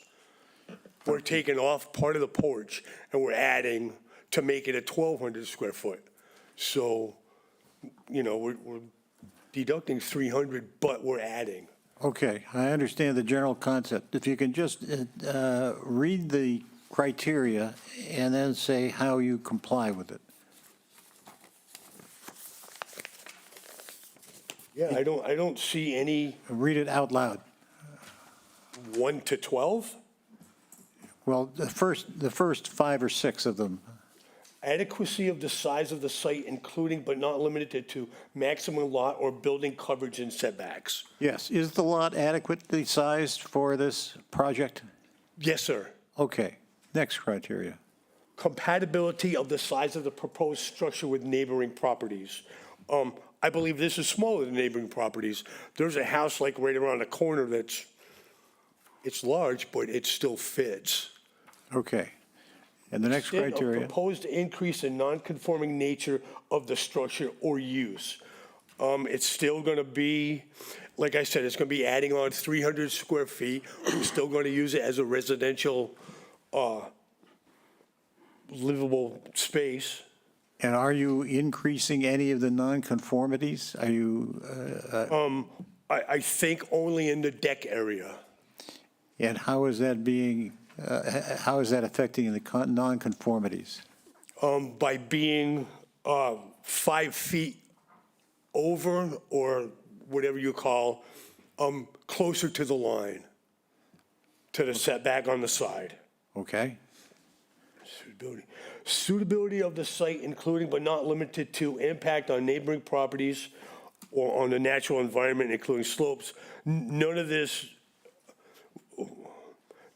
building or what we're doing is going to do any of the vegetation. We're going to add bushes, and we're going to do hay around it so that nothing's running off down the hill. all right. So it'll be compatible with the rest of the neighborhood? Correct. All right, There is a retaining wall there now that due to the excavation, we need to take it out, but it will be placed back. All right, so you'll replace the retaining wall. Yes, sir. Okay. Impact of scale, sighting, and mass on neighborhood visual character, including views, vistas, and streetscapes. None of this is being impacted. If anything, they'll have a better view from their deck. All right. And in general, the neighborhood will have a better view in looking at the project? Correct. They're, you know how you got people reply? There was a reply to this permit stating they think it would make their neighborhood look better. Good. All right. Keep going? One more? What's that? One more. One more. Compatibility of the proposed use with neighboring uses. Yeah, it's all the same. They all live there. They're all the same, residential neighborhood, residences? Correct.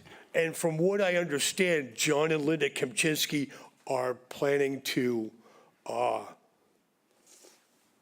they're not going to live, they're not retiring. Never mind, they're not retiring there. Okay. All right, Got it. They may have wanted to retire there, but they're not going to do it quite yet. correct. All right, I got it. Thank you. Let me ask if there is anybody who would like to speak in favor of this application on Microsoft Teams or in the audience.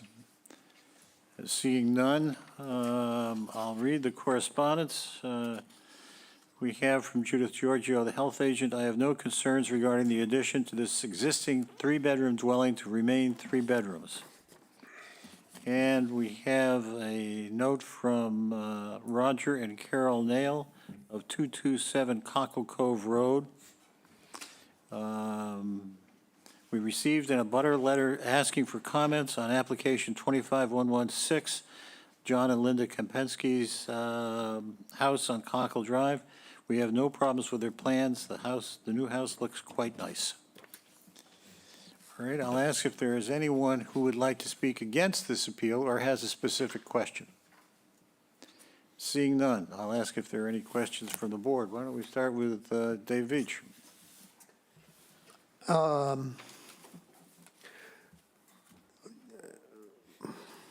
No, I don't have any questions at this point, thanks. Dave Nixon? I have no questions. Ginny? No questions. Steve? Steve has no question. And Lee? No questions. And I have no questions. I will move to close the hearing, move into deliberations. I second that and vote yes. And Veach votes yes.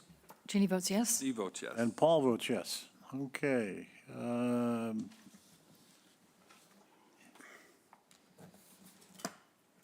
Let's go into deliberations. Why don't we start with Steve? Well, I think this is a nice project. It's giving them a little bit more living space. It looks like a dining room you're adding and a family room. Correct. A little bit more comfortable living. It has no impact on the neighbors. I think it's a good project. Okay, thank you. And Ginny? Yeah, I just wanted to summarize, you're adding a portico, small addition, Yes, expanding the deck, adding a bulkhead and a rinse station. All those meet our setbacks, as you mentioned. Correct. Meets our building coverage, appropriate for the lot size, and meets all of our criteria, in my view, and I would support it. All right, thank you. And Lee? Yeah, I agree with my colleagues. I think it's a great project. It's very modest. And if I were voting, I would be supporting it too. Okay. Dave? I agree with all previous. It's not, Yeah, in no way is this substantially detrimental to the neighborhood. And I agree with my colleagues as well. We haven't been out that road for quite a while, but as I remember, you take a right and go back up. Went right It's a past- real turn. Right past one that we did not too long ago. All right, do I hear a motion? So, yes, I will move for approval of application number 25-116. The question I might have of Mr. Avery is, generally, in a tight location like this, we are inclined to, we have a certain set of conditions, and one of those that we will frequently put on is no exterior construction between June 30th and Labor Day. Is that something that can work for you? yes. Okay. So I will put, so the standard conditions are that all construction activity and vehicles shall be contained on site or at a neighboring property with permission of the property owner. And that between June 30th and Labor Day, no exterior construction will be allowed. No work shall be permitted on the weekends, and construction activity between 8 a.m. and 5 p.m. only. I have a question on that. Sure, go ahead. If we're doing interior construction, am I allowed to cut outside? Yes. I don't know. No one's asked us that question. I mean, I think, well, as a carpenter, I would be inclined to say yes, but I can only speak for myself, so. Okay. Jay, what? Interior work only. They couldn't be doing anything So outside. no cut, no sawing outside, just, No okay. clanking of ladders to paint the house or any of that stuff. No Did you hear that? exterior Did you hear that, No, Mr. Avery? Briggs, what was that? No exterior construction of any kind during that time frame from June 30th to Labor So Day. no cutting outside? Correct. Correct, okay. All right. He's the boss. Yes, he is. All right. Okay, so where are we? I lost myself. You made that, and Oh, yeah, so I had the motion, yes, I second and vote yes. Okay. and I vote yes. And Ginny? Jenny votes yes. Steve votes yes. And Paul votes yes. Any questions, just ask Mr. Briggs, okay?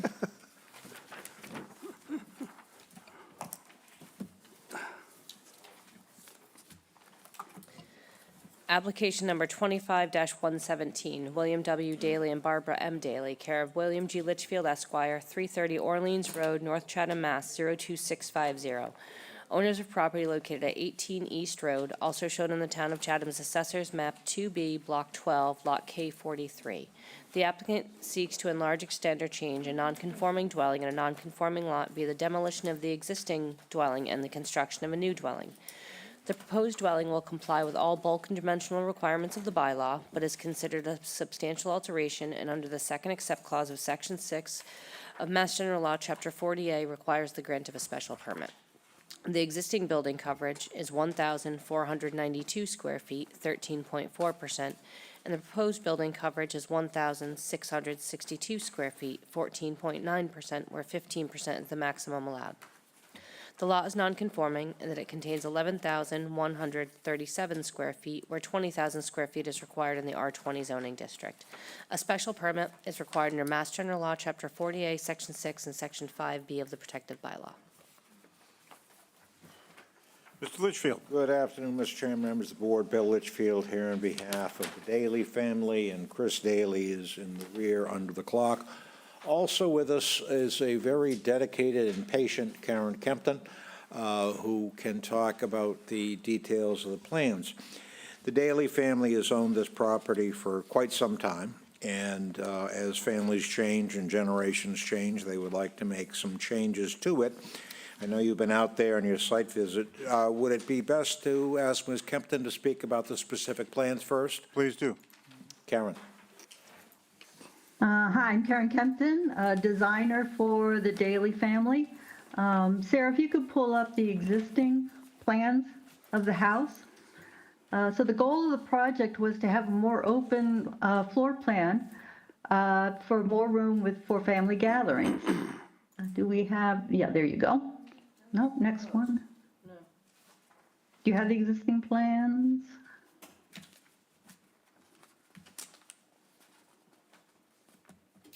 So the,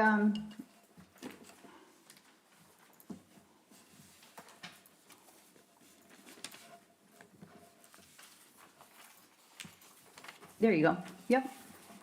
First floor is on the right-hand side and the second floor is on the left-hand side. The existing house was built in the early 80s and has living and dining room spaces that are only 11 feet wide. So the family has been using the existing first floor bedroom as additional seating area. There is a one-car garage attached to the house by a covered breezeway. There are two 11-foot wide upstairs bedrooms sharing a small bath. So knowing that we needed to increase the living space, it was important to the Dalys to keep the house visually modest in size and appropriate for the neighborhood. If we can go to the site plan now. By locating the house on the west side of the property and tucking the garage into the corner here. The lot has opened up at the bend of the road so that instead of seeing the existing garage that's there now, you just see open area. The garage tucked into the corner is not visible. As you come around the corner, then you would see it. The main house is a modest half cape with 2 doghouse dormers, if we can go to the front elevation. Yep. And in a 1-story single-car garage that adds charm to the front elevation. The additive piece to the left is back 8 feet from the front of the house to keep the half cape front as the primary piece. The proposed ridge is 24 feet 6 inches above the top of foundation, and that gives us 8 inches of buffer for construction. And it is 4 feet 5 inches below the allowed ridge height. Brother and sister Chris and Mary Ellen Daly, who share the house, wanted separate primary bedrooms, one on the first floor and one on the second floor. Both are located behind the garage, so not visible from the street. We have kept the first and second floor to a modest size of 2375 square feet. The additional gross floor area in the basement is completely below grade and does not affect the visual size of the house. We hope that you agree that this would be an attractive addition to the neighborhood and is modest in scale, while giving the Daly family some much-needed living space for this next generation, and I'm happy to answer any questions. Thank you, Karen. Thank you, Karen, and with that, I'll go into the criteria. As to adequacy of site, nearly every lot in the neighborhood, pardon me, is non-conforming. The existing house is relatively small and comparatively low at 13.4% in coverage. We are minimally non-conforming as to the street setback. I think the site remains adequate for the new home. The Dalys have owned this house since 1990, and as Karen has indicated, they'd like some changes and some more open floor plan. The proposal meets all current requirements of the bylaw, street, sideline, and coverage. And at 1,662 square feet, it's very appropriate for the lot. As to compatibility of size, again, on the third page, there is a comparison. The existing house is smaller than most of the neighborhood. Living area of 1,700 square feet on a footprint of less than 1,500 square feet. Coverage will remain compatible. Living area will as well, as Karen explained. Much of the change in gross floor area is because of the full basement, but it remains a fairly modest change from what exists now and will be comparable. As to the extent of increase in nonconformity, that's easy. There is none. And the sole dimensional nonconformity, that to the street, that setback will be eliminated. As to suitability of the site, it's typical residential neighborhood without any environmental issues. The site has certainly been suitable for a house for the last 45 years or 42 years and will be if you approve the special permit. Scale sighting mass views and vistas, it's a half cape now, there's a typo in front of you. A half cape with a wing is proposed, appropriate for surroundings, while again slightly larger. What Karen has designed is of an appropriate scale with very little change in sighting except for the elimination of the sort of protruding garage. There is also neighborhood support for the proposal. The chair will read letters to that in that regard. The compatibility of use is unchanged. It's purely residential, and we have a Title V for 3 bedrooms. There's no change in the number of bedrooms. As you are aware, the question for you to determine is whether the proposed completely conforming house with greater and more open but consistent living area and a far greater usefulness to the family is substantially more detrimental to the neighborhood on a non-conforming lot. Again, what is proposed meets all dimensional requirements.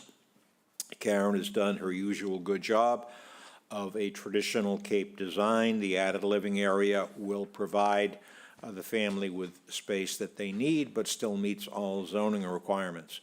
So if the board would consider it, assuming you approve the special permit, we would like you to consider not imposing a summertime restriction, and perhaps Chris Daly, my client, can speak to that.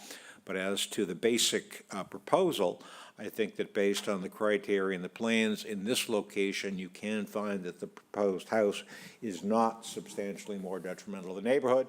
I think given that what Karen has designed is actually a very nice improvement. We'd be happy to answer any questions. Thank you.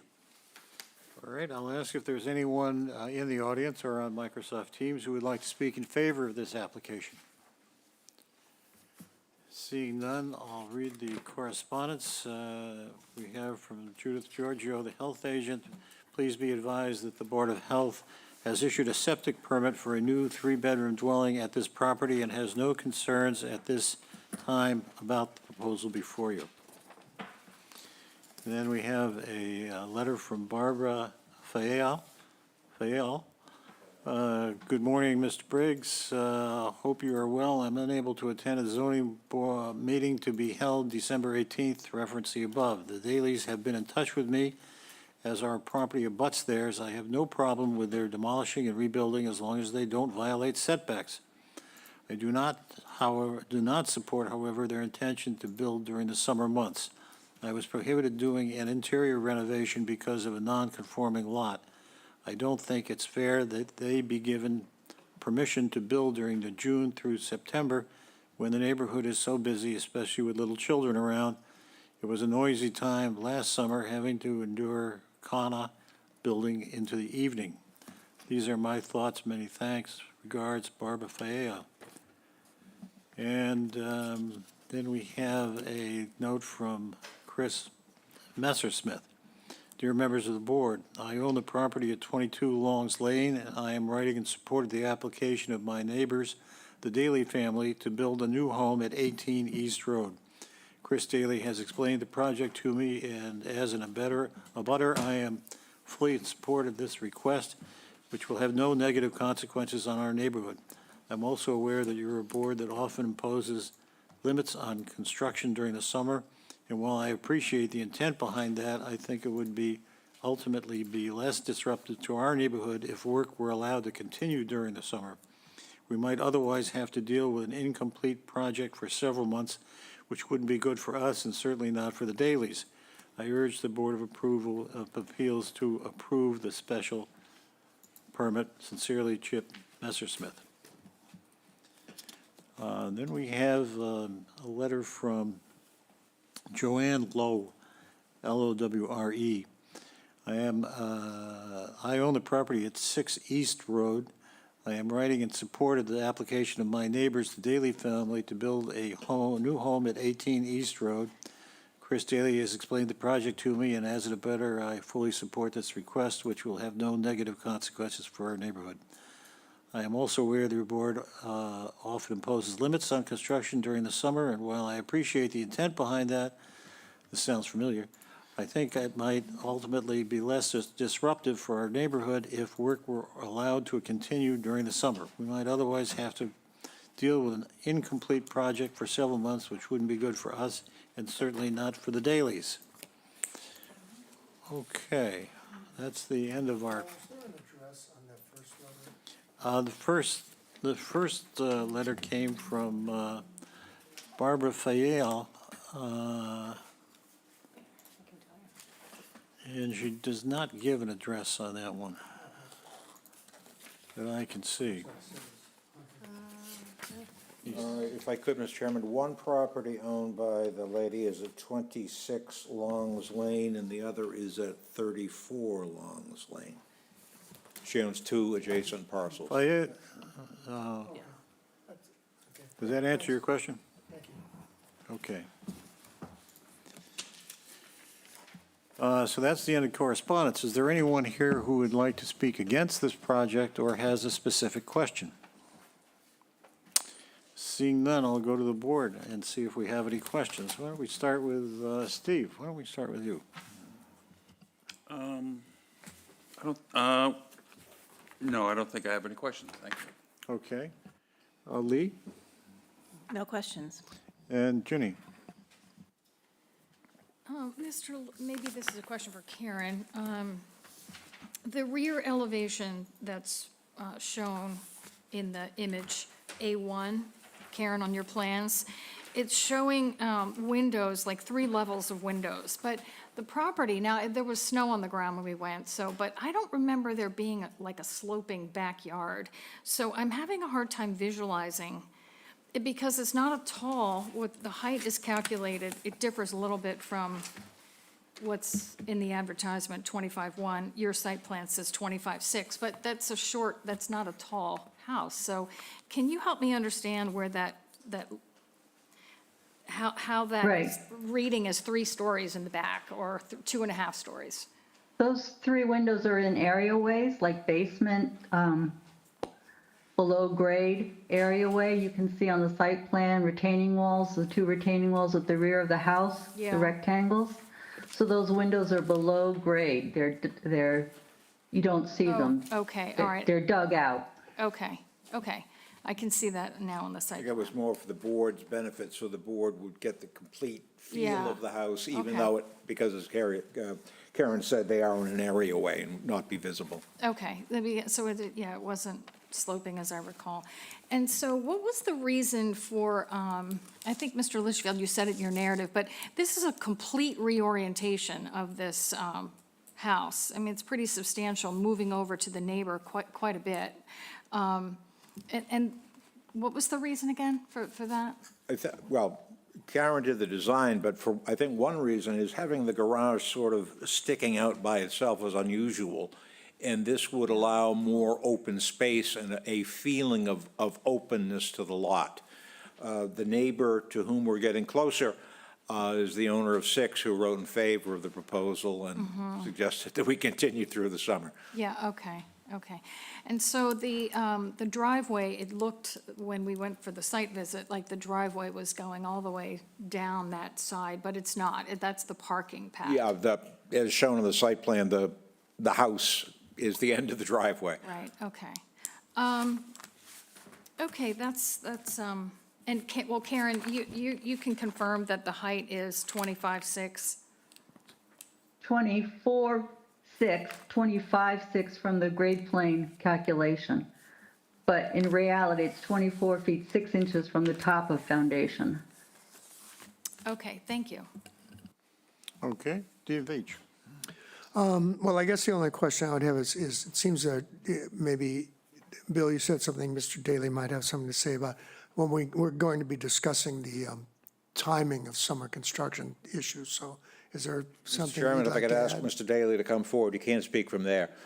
So I think one of the reasons is, timing of construction and getting builders and so forth, but I'll let Chris speak to that as to the summertime restriction. Yeah, sure. Yeah, no, we're, You could identify yourself. for the I'm Chris record. Daly. Hi, and appreciate your consideration. My only thought is, well, we're kind of chomping at the bit at getting this going and getting it done as soon as possible. So if the board were so inclined to waive the restriction, we'd appreciate that. Completely understand the intent behind it.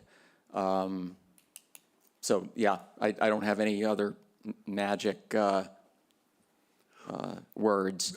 I do have a question, though. The standard restriction, the weekends, is it all weekends that, even excluding the summer, like any time? No. It's we are specific about it. It's during the summer months, so that work isn't going on till 7 at night. During the and that summer kind of thing. months, So there's summer no months, and weekends. that's why but that's from June 30th to Labor Day with the standard conditions. Got it. So that's so the rest of the year, we don't have a say in that, basically. Okay. Sure. Okay. So appreciate your consideration. Yeah, well, I mean, it seems like there's been some correspondence about it and all that, so I wanted to clarify and get it clarified. Thanks, thank you. Mr. Nixon. Yeah, I'm concerned about the change in the setbacks to the property lines, and let's see, I guess this is south and west. Yeah, south and west. That it goes from being, 37 feet on one side down to 15.4. And in the back, there's a lot of the new house that is put where the old house wasn't. And again, the setback to, and here I'm presuming the south, is going to be 15.4, where before it must have been, boy, I don't know, 17, 20. 17.8 to the existing deck and 19.2 to the Yeah. existing house. So that whole section of the house seems to me to be, and while there was no complaints from the neighbors, that's just jamming it too close to have put this in within 15 feet. And when I look at the whole site plan, there's a lot of room. There's a lot of room. I love the house that Karen designed, but I just, boy, I'd like to see it turned and moved. Now, you can still keep it out of the septic system and all that. I don't understand why it has to be forced into that Karen may corner. be able to respond. Okay. Setback on the west side or left side, we exceed the minimum required. And as you know, on the rear side or south side, there is currently a stockade fence. So, and we're again, 15.4 to both of those sides. So having, meeting what the bylaw deems as required, and particularly with the support of the neighbor on the left or west side, I'm frankly unconcerned. Karen, if you want to talk about siding and design, I'll certainly defer to you. Sure. Yeah, so when we were walking around the existing house, that side on the right-hand side or the west side is really underutilized. It's fenced in, but it wasn't used. So the idea was to place the garage tucked into the corner on that side of the house. They did want to keep patio space on the south side, so where we have proposed the patio is in the similar area of where the existing patio is. And then on the east side, there's an existing deck, which we wanted to keep in pretty much the same area. So the deck is really the setback on that side. We wanted to maintain the 24, 25 feet from the sideline. And again, use the area on the west side of the existing house, which is really underutilized by the family for the garage addition on that side, so that we could open up more of the lot as you're coming down the street, so you don't see the house directly as you're coming around the bend. Okay, thank you. Any other questions from board members? All right. I'll move to close the hearing and move into deliberations. Second, a vote yes. And Veach votes yes. And Ginny votes yes. And Steve votes yes. Paul votes yes. Okay. Let's go on to deliberations. Why don't we start with Steve? Well, I don't really have a problem with this application. I think the living area is in line with most of the other houses in the area, except for a few. It is within setbacks, although it's close, it's still within the setback, and it does open up the entire front yard for other activities. In all, I think it's adding about 170 square feet or so over the existing house. But you're right up on that 15% coverage, so, just be careful. The board is becoming less sympathetic by the day for mistakes, so be careful. All right. But other than that, I think I don't really have an issue with it. There's not much I can say. All right, Ginny?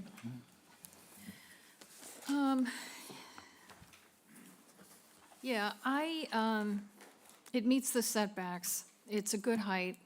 It's a beautiful square foot. But, it looks like it's such a larger house, I guess, in the rendering. And I was concerned driving around the neighborhood. I think I counted 2 homes that were 2-story. Everything was either 1 story or a story and a half. And, I mean, this is a 2-story, doesn't, so I think that you're meeting really the numbers, which a lot of times what sort of drives my analysis is that.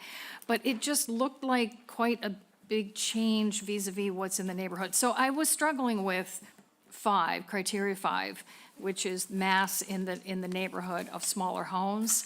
But I want to hear what the rest of my colleagues say, because I'm really not seeing mass in the numbers, in the site plan. But that was a concern visually of mine in that neighborhood. All right, Lee? Well, first of all, another beautiful design by Karen.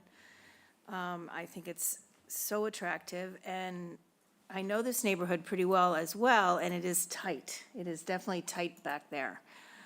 But I think that's what people are used to. I think they're used to having their neighbors fairly close. This one, I think, is also subject to the fact that it's a flat drawing. And I think what will stand out is the center portion of the house. If you look at the floor plan, it's really not a big house. So I think it's going to fit in really nicely. I like the reorientation. I like opening up the yard. I think it's going to be a nice addition. It's a beautiful house. And if I were voting, I would definitely support this. All right, Dave Veach. Yeah, I'm in favor of it. Ginny, I think what I would say is that I don't read this as a 2-story building.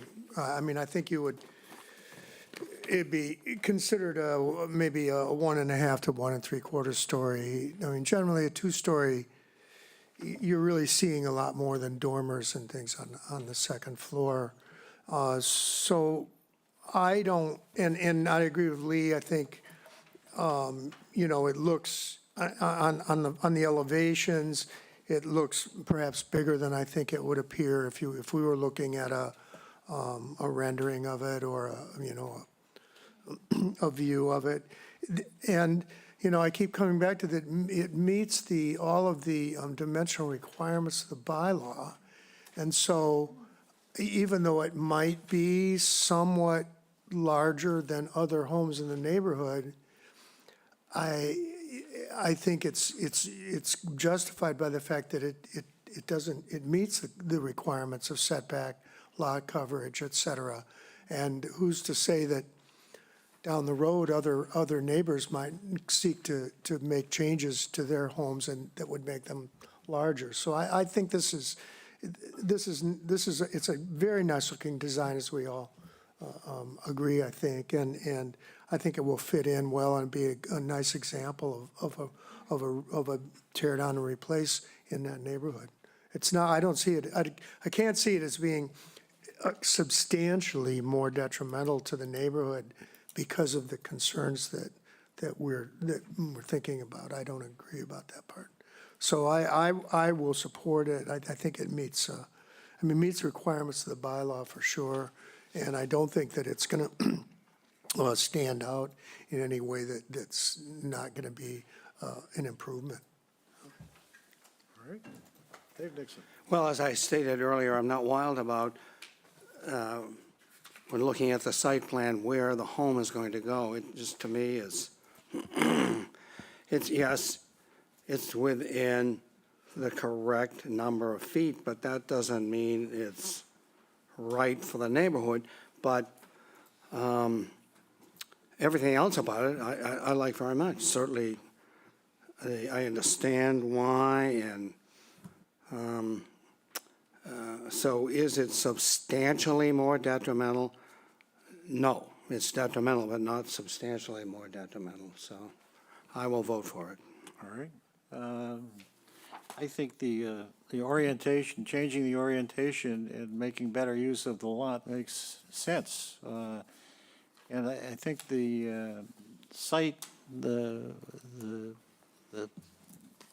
placing it on the curve there really means that the house is hidden until you're almost on top of it.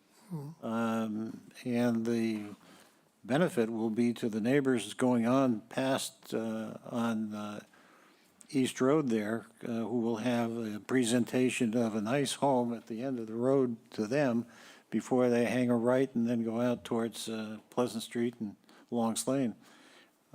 So it seems to me it will be an improvement to the neighborhood, and certainly not substantially more detrimental. Let's have a little discussion, if you think it's necessary, about the question of conditions here.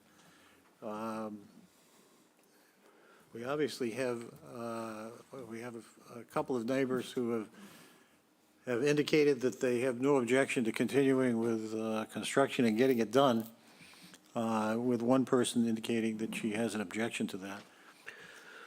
Well, it's the two-sided thing that we periodically should examine, you know, because it's the, you're delaying the length of if we put the condition on, it delays the time frame for the project to be completed, or can, depending on timing of everything else.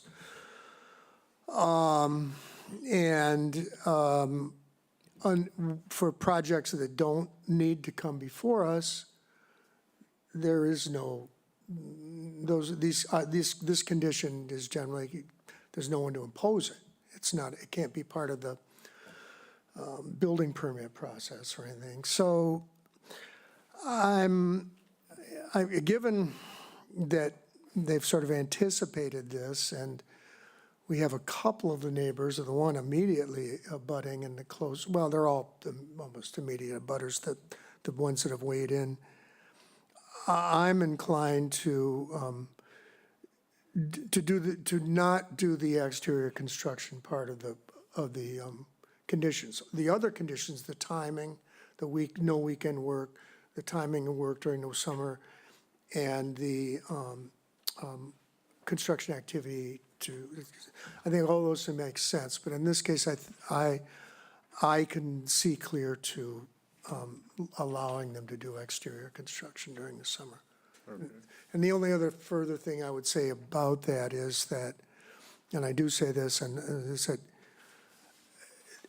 the landscaping activity that takes place in my neighborhood on a regular basis all summer long is far noisier than construction. So. Anybody disagree with that analysis? I'll put it that way first and see if anybody has questions. Yes? Well, Any? I'm not voting, but I'm always in favor of the summer conditions. This is a tight neighborhood. There's a lot of renters that rent in this neighborhood as well. So that's just my 2 cents, but I'm Okay. not voting today. Steve? Yeah, I think we should, to use our standard conditions. There's a lot of houses around here, front, sides, and back, and I think it would be irritating to have construction going on during the summertime. All right. And Ginny? Well, I have kind of an interesting perspective, actually. I lived across the street from a construction project that lasted for over 2 years, and I wanted them to get it finished. So I was, not in favor of this summer delay when I was the recipient of that. I just finish it. And then just recently, my own home was before the board, and I am in a very similar timing sequence, and had the summer restrictions imposed on us, which I totally understand. So I would have preferred to have been able to start right away, too. So I get the request. But I think that 99.9% of the time, when we have a tight neighborhood with a tear down, this isn't just like a renovation of a side portion, we impose these. And I just think it would be unfair to not impose them in this scenario, unfortunately. Okay. All right. Well, we've got some general views then.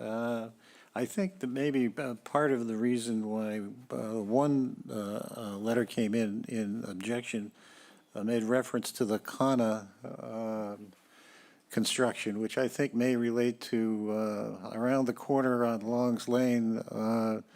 on the corner of Salt Spray, where there was some difficulty with the construction that took place there. It was before our board here.